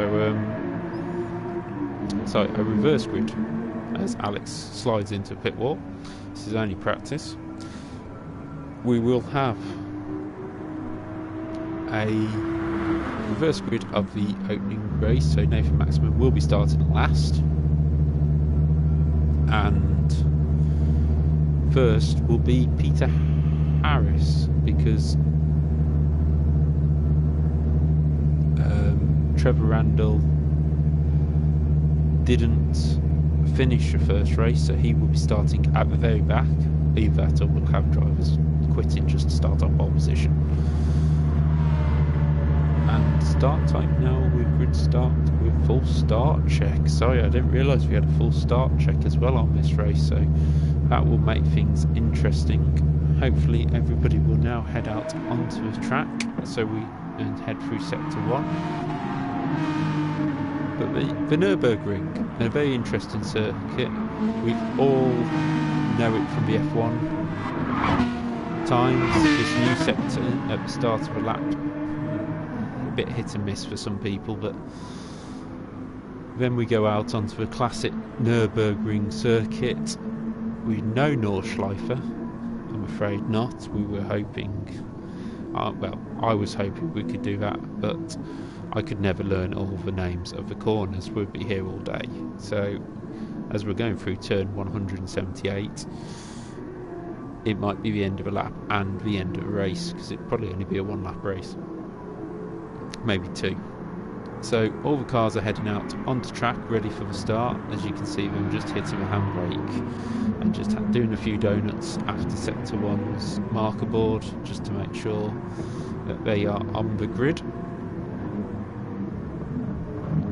We have Curve Calerai doing a few donuts in the Frey Bentos. I don't know how obsessed he is with Frey Bentos, but the team's called Frey Bentos Racing as well.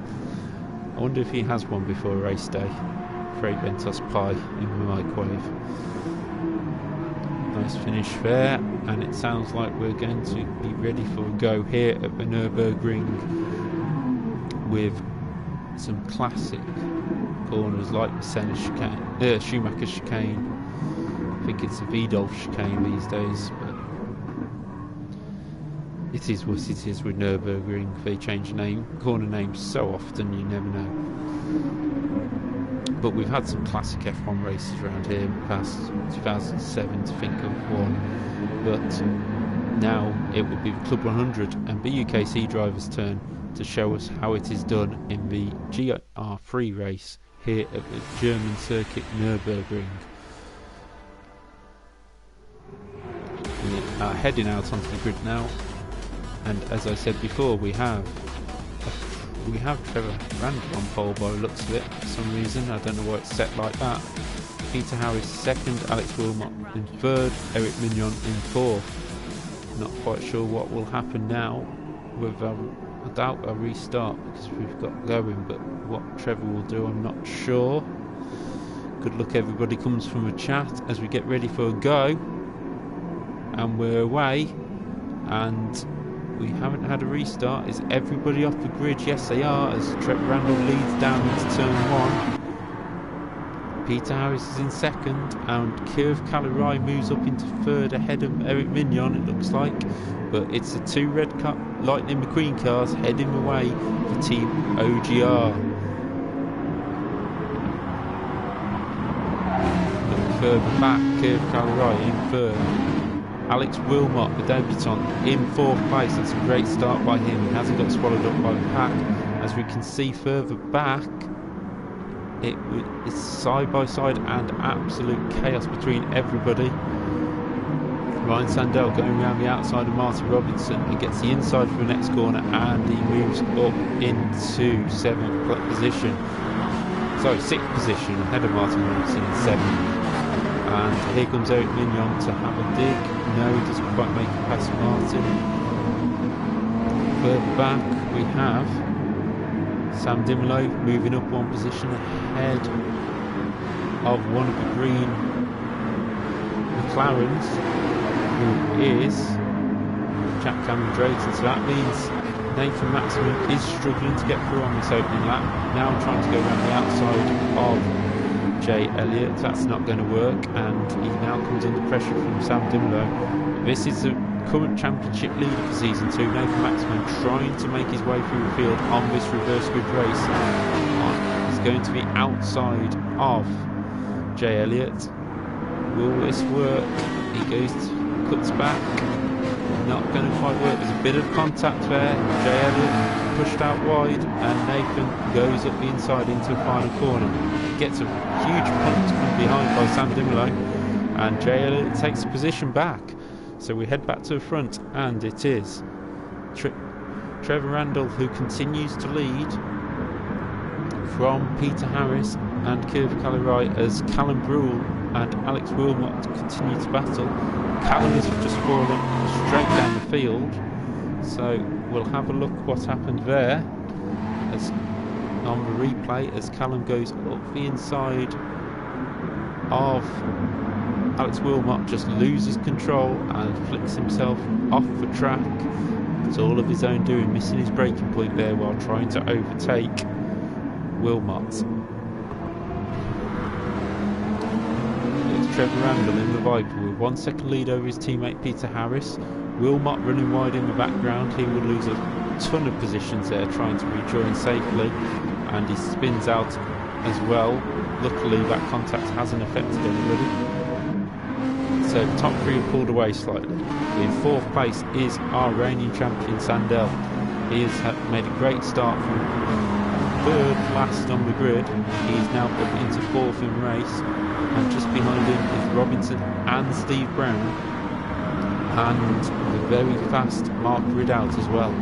So it'll be interesting to see how this goes. Nobody could seem to tame the Viper last year, apart from Sandell. He was the one who really got to grips with it.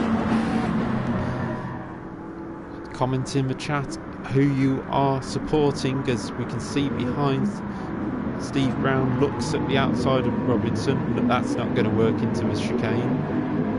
And it's whether this group can now close up on the leaders. They do have a bit of a gap, 1.2 second gap between 3rd and 4th place. So it'll be interesting to see if that gap will close up. But close behind, after he did make the greatest of first laps, on the second lap, Maximum has moved up into 8th place. Maybe gaining from the chaos caused by Callum's incident at turn 1 on the opening lap, opening to lap 2, sorry. Just looking ahead, and Robinson is being swallowed up now. Steve Brown has gone past Martin Robinson, and now Mark Ridout is looking for the same move to continue his progress back through after the incident in race 1. Just got my keyboard just unattached itself for some reason, so we're hoping that will work now. Yes, we're okay there, so that's good. But Martin Robinson has now missed out on the position to Mark Ridout. Martin Robinson missed out to Mark Ridout, sorry, and now has championship leader Maximum on his tail. Mercedes not quite bringing its tyres to the fore at this moment in time, as Maximum takes a look but doesn't quite make it through into that corner. As we see the classic livery of that Mercedes, as Maximum now looks to be inside of this sweeping corner up into the chicane. He will be on the outside, Will he have the momentum? No, he won't. He won't be able to go around the outside of the chicane. There's no chance of that. As Robinson shuts the door, but he gets sideways on the exit, but not quite through. So we head back to the front as Trevor Randall has a 1.5 second lead over teammate Peter Harris, who again, he did this all last year. He had a brilliant start to these longer races, and then from about half distance just seemed to drop back. So hopefully that won't happen to him this season. But he's now defending off Keith Callery. Just looking to see any comments that might have come.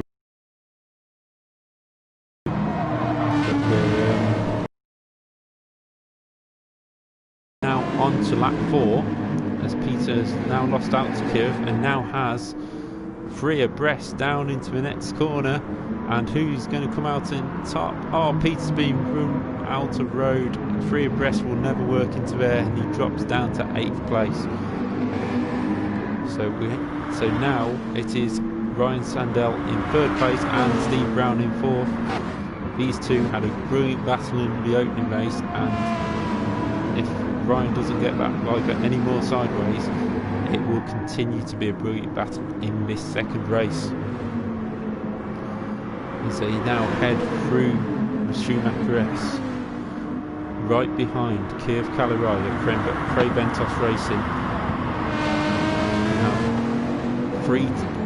5 teams in the top 6 teams, sorry, in the top 6 as Maximan's moved ahead of Robinson. We actually have 7 teams in the top 7. This shows how competitive these teams are. It's been set quite nicely, and the tyre wear will come into effect soon enough. We're not sure as what a move that is, what anticipation by Steve Brown to make that move on Ryan Sandell after the mistake in the chicane. We'll go back to have a look at it. In fact, it hasn't quite worked out. We'll find Steve first, go on board and set the replay as he just sees Ryan run wide, bumps over 2 curbs and pinpoint accuracy. Credit there as well to Sandell, who didn't run him out of road on the exit, but Sandell has got back past. That must have been down into turn 1. We will have a look at that now and see whether it comes up on replay. Yes, it's just down into turn 1. Very simple move. You saw Steve go left out of camera shot. They're still alongside each other here, and then Sandell makes his move into turn 2.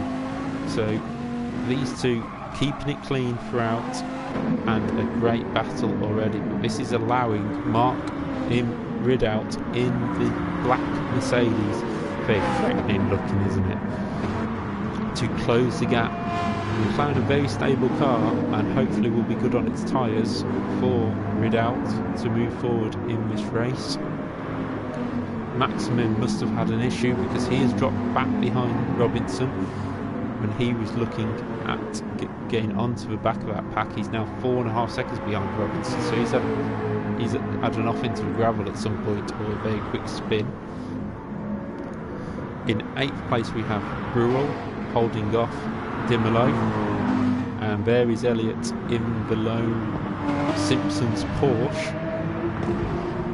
Again, this is a race, it's not playing ball with Elliott like last season, and hopefully he will move up with a bit of tyre wear strategy. Cameron Drayton in 11th. There's Peter Harris, who has dropped back after his trip into the gravel, and he's battling Eric Mignon, who goes to the inside of a chicane. Nice move there by Mignon. Harris probably has a few issues with his tyres after that off, as we have Robinson in the pits early on, and Bruel and Cameron Drayton all coming in nice and early. We'll just have a look there. Here's the pit stop for Cameron Drayton in the McLaren. Swaps the tyres, goes from soft to soft, so there's no reason you have to use a certain type of tyre with this race, so you can use whatever you want to get through the race. But we head back to the front, a 2-second lead for Trevor Randall in the Dodge Viper, controlling this race from the front. abundantly clear whether he's meant to start on pole position, but that will be decided after the race. And there is Kirv Kalirai still holding off the reigning champion Sandell, as Steve Brown has dropped off the back of them. He must have had a trip wide somewhere, and now has Maximin, who has got past Ridout. So it's all going this race, and I'm missing every single bit of it with 19 minutes left on the clock. So we'll continue to watch this battle in front of us for 4th place, with Brown, Maximin and Ridout all in contention, as Brown runs a little bit wide into the gravel there. It's got a 4.5 second gap actually to close to the top 3, so we'll have to see if that's going to be possible throughout the race. Is anybody coming into the pits this time round? Not at the looks of it. Yes, we have Ryan Sandell and Trevor Randall both in the pits early on in these Dodge Vipers. Must be eating the tyres away. So Sandell quickly changes tyre and heads back out into the track. Where will he rejoin? He will rejoin right into this pack of Steve Brown, Maximin and Mark Ridout. So that is, and Trevor Randall has come out just ahead of it, so perfect strategy there by Randall, as he will not have to use his tyres getting up past this pack, but Sandell will, and that could be crucial for the rest of this race, depending when Steve Brown, Maximin and Ridout all pit. Just looking now, it's lap 7. Could this be a 2-stop strategy by Sandell and Randall, whereas these other 3 in between could be doing a 1-stop? So there could be a chance that all of these cars in your shot now all have 1 pit stop left to make, as Kirv Kalirai now leads the race by 2.5 seconds from Randall. And this is a controlled drive by Kirv.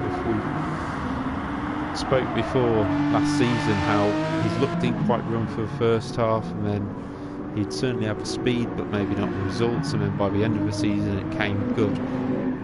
Now we're seeing the fruits of that, as Kalirai continues on his way. When he picks this time by, as you can see behind them all fighting to try and get past Trevor Randall, as Kalirai continues. Will anybody else dive for the pits? It's not looking like it. So I presume Randall and Sandell will try and get to the end of the race without pitting again. There's a bit of a problem with timing on the left hand side there, as Randall fell down, but there goes to the inside Steve Brown, to the inside of Randall. He'll run him out of the road, but there's still a little bit of gap, but nice move there by Brown, and there is Maximin who follows him through, but Randall dives back. There's a bit of a touch there, I think. Will Maximin keep position? And Sandell tries to take advantage of that and takes both of them. Brilliant piece of opportunity to move by Ryan Sandell to take that position back. We'll just have a look back at that. On board with Sandell on the chase cam and just tucks underneath. Brilliant piece of thinking by Sandell to take advantage of that position. But now we have a battle for the lead. The 2 cars that haven't pitted, Kalirai and Steve Brown, are now fighting for the lead. It seems like whatever Brown's mistake was earlier on, it certainly hasn't affected his pace, and he will be looking to take a first win of the season as he goes to the inside of Kalirai.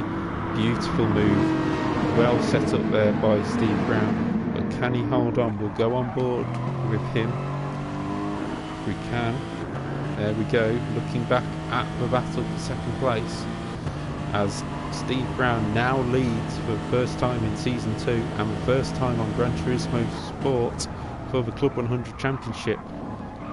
As Kalirai still continues to fight off Maximin and Sandell. Maximin made a bad error there. Brown continues. Kalirai is in the pits. Sandell continues as well. So some interesting strategy calls happening here. We're just going to look a bit further back in the pack. You have Eric Mignon here, on board with Eric as he goes up the inside of Jay Elliott, but actually heads for pits. So Mignon goes to pits on Jay Elliott, who is trying to catch Cameron Drayton. And Peter Harris is also in pits, so this is going to be a one-stop race for these two drivers. They'll be looking to go all the way to the end, and I think that will be the situation with Steve Brown at this moment in time. But Sandell is in second. He has pitted. Now will he be looking to try and get to the end of this race without stopping again? If he is, he's in a very strong position, but he's going to have to look after those tyres. Maximin in third. He hasn't pitted as Brown runs wide there. You can see actually, I think that's the medium tyre on for Sandell, so he's looking to go to the end of this race now on those tyres. You can see the white stripes on them. That might be just their colouring, but I'm not 100% sure. There's Trevor Randall, who was the early leader of this race. He's looking to try and get to the end of the race on this set of tyres. Mark, who is Mark Ridout, he also hasn't pitted, so 2 of the top 5 have pitted so far, and may go for the 2-stop strategy. There you can just see behind is Martin Robinson in the background, but does anybody pit this time round? No, they don't. So as Sandell goes for the lead, gets the inside on the final corner and is through. We'll just have a look back at that as Sandell goes into the chicane. Steve Brown got a swapper on in the middle of the chicane and on the exit. Tried to defend, but Sandell was already through. And the reigning champion now leads here at the Nurburgring.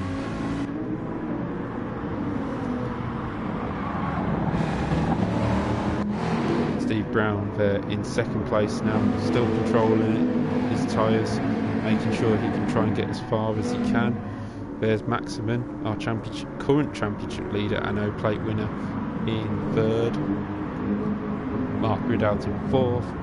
Trevor Randall there down in 5th place now, and he'll be looking to try and find some speed to catch back up with this pack. There is Martin Robinson, who's going to have to fight off the attentions of the freshly tired Kiev Caligari. Kiev will definitely be looking to get to the end of this race with 11.5 minutes to go on that set of tyres. Could we be possibly looking at a few drivers trying to finish this race on one set of tyres? That would be completely unexpected, but Nurburgring isn't the most damaging on tyres. There isn't a huge amount of long corners, so should be able to get through quite well as we look back to the leaders. And Steve Brown, Super GT, is now looking to try and take the lead back. He's keeping it sensible into the chicane, not close enough, so will he peel off into pits this time by? No, he doesn't. Does anybody else follow in on this lead group? It doesn't look like it. So they continue on with just over 10.5 minutes to go. There we go. We've got Mark Ridout, Trevor Randall and Martin Robinson all in the pits. So Trevor Randall has gone for a 2-stop strategy. Callum Brewell also in, so Mark comes out in 5th place behind Kiev Caligari. Trevor Randall in 6th, Martin Robinson in 7th. There's Callum Brewell, Sam Dimolo's also in, and Jack Cameron Drayton. So that will elevate Eric Mignon up into 10th place overall. Oh no, will he get ahead of Cameron Drayton? No, he doesn't. And Jay Elliott's rotten luck in these longer races continues as he brings up the rear, but only 36 seconds off the pace, which was red hot at the start up front. So I wouldn't really be disheartened at that. That is a huge pace at the front to keep up with. But as we head to speaker in front, there is Ryan Sandell, 8 tenths in the lead from Steve Brown. We'll have a look at the tyre data if we can of each car. There's Sandell on the soft tyres, trying to go as far as he can. Possibly will make the end of the race with that. But there's Steve Brown. He hasn't pitted, and look at the state of his tyres. They're looking really good at this stage of the race, and he'll be looking to get to the end of the race without pitting. Same with Nathan Maximin. There's Kieran Calirai with a very healthy set of tyres and some good pace behind him, but he has to hold off the tensions of Mark Ridout, whose best lap at the last lap time was 2:03 when he pitted, so he'll be looking to move up the order and hopefully challenge. Oh, there we go. Speaking of the Devils, and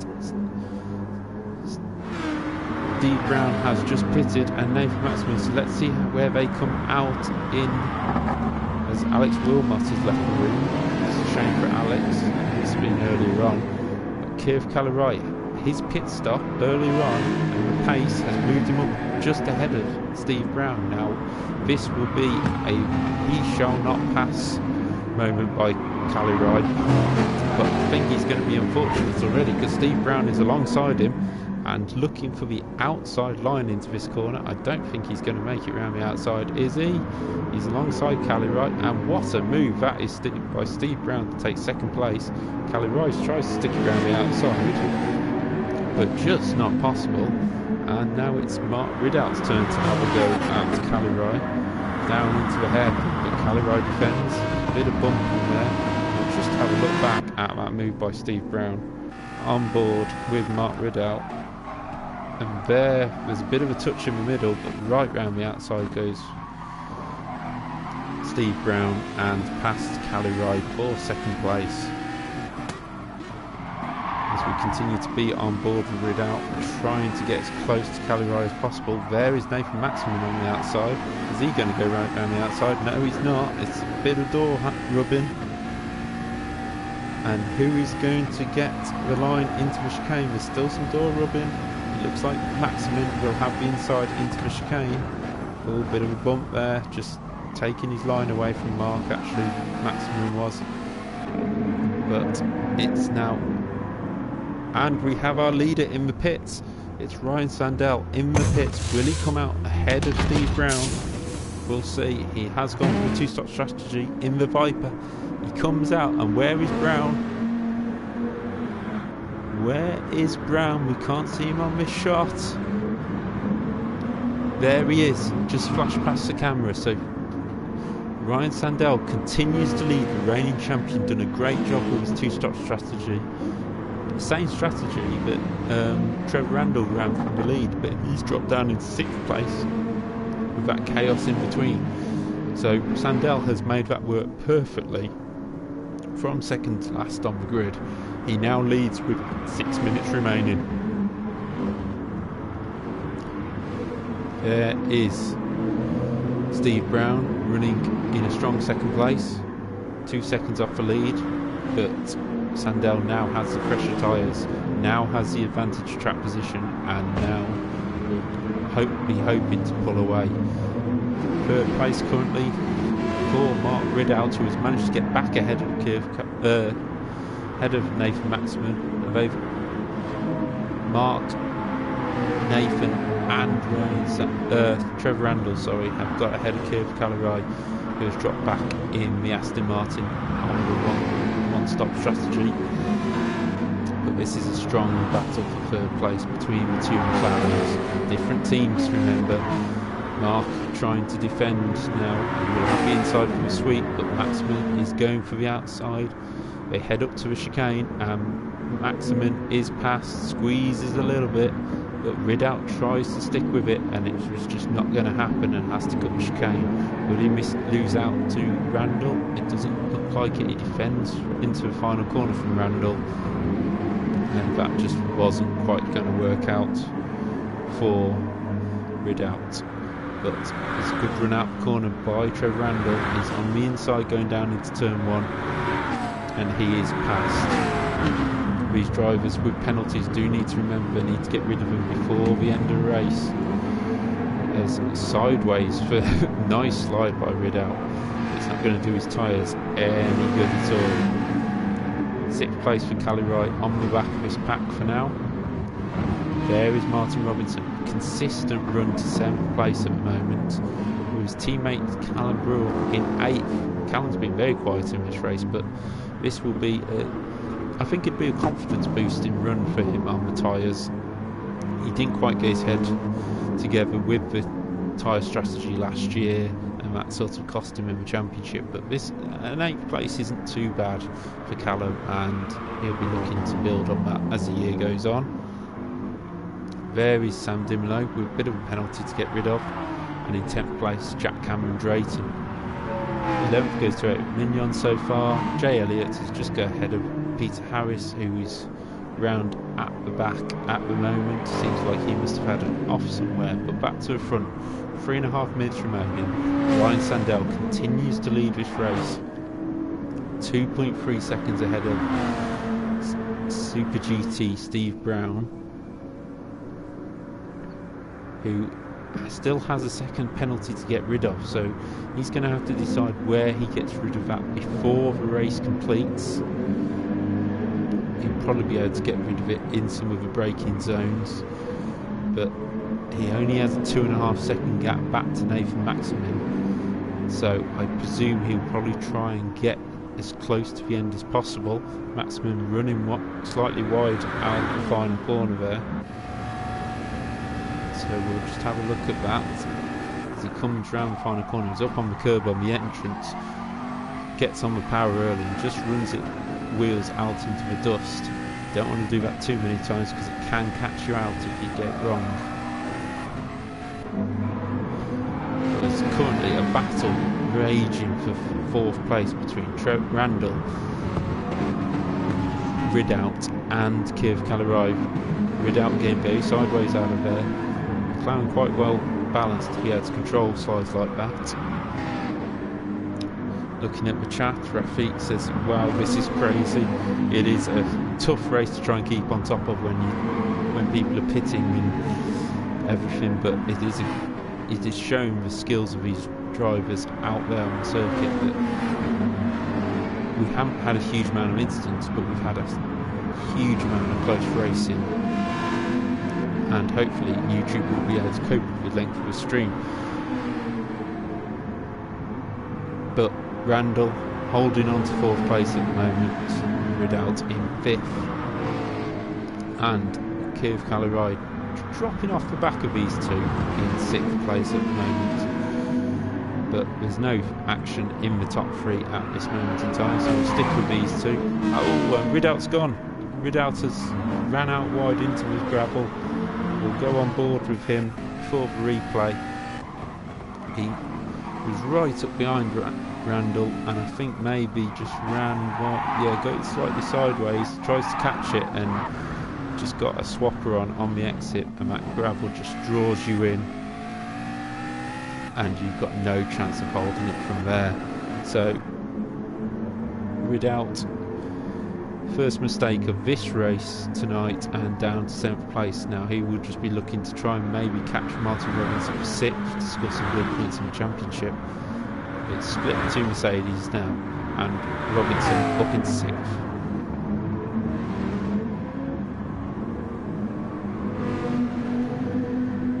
But we head back to the leader, and we have 30 seconds of the race remaining, so that means this is the final lap for Ryan Sandell and his chance to claim an opening win of the season.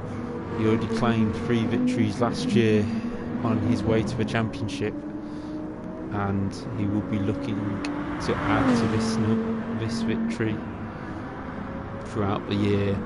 Nurburgring, such a classic circuit to try and win on, and to do it ahead of Steve Brown, who's in 2nd place, and to come through from the back of the grid to do this.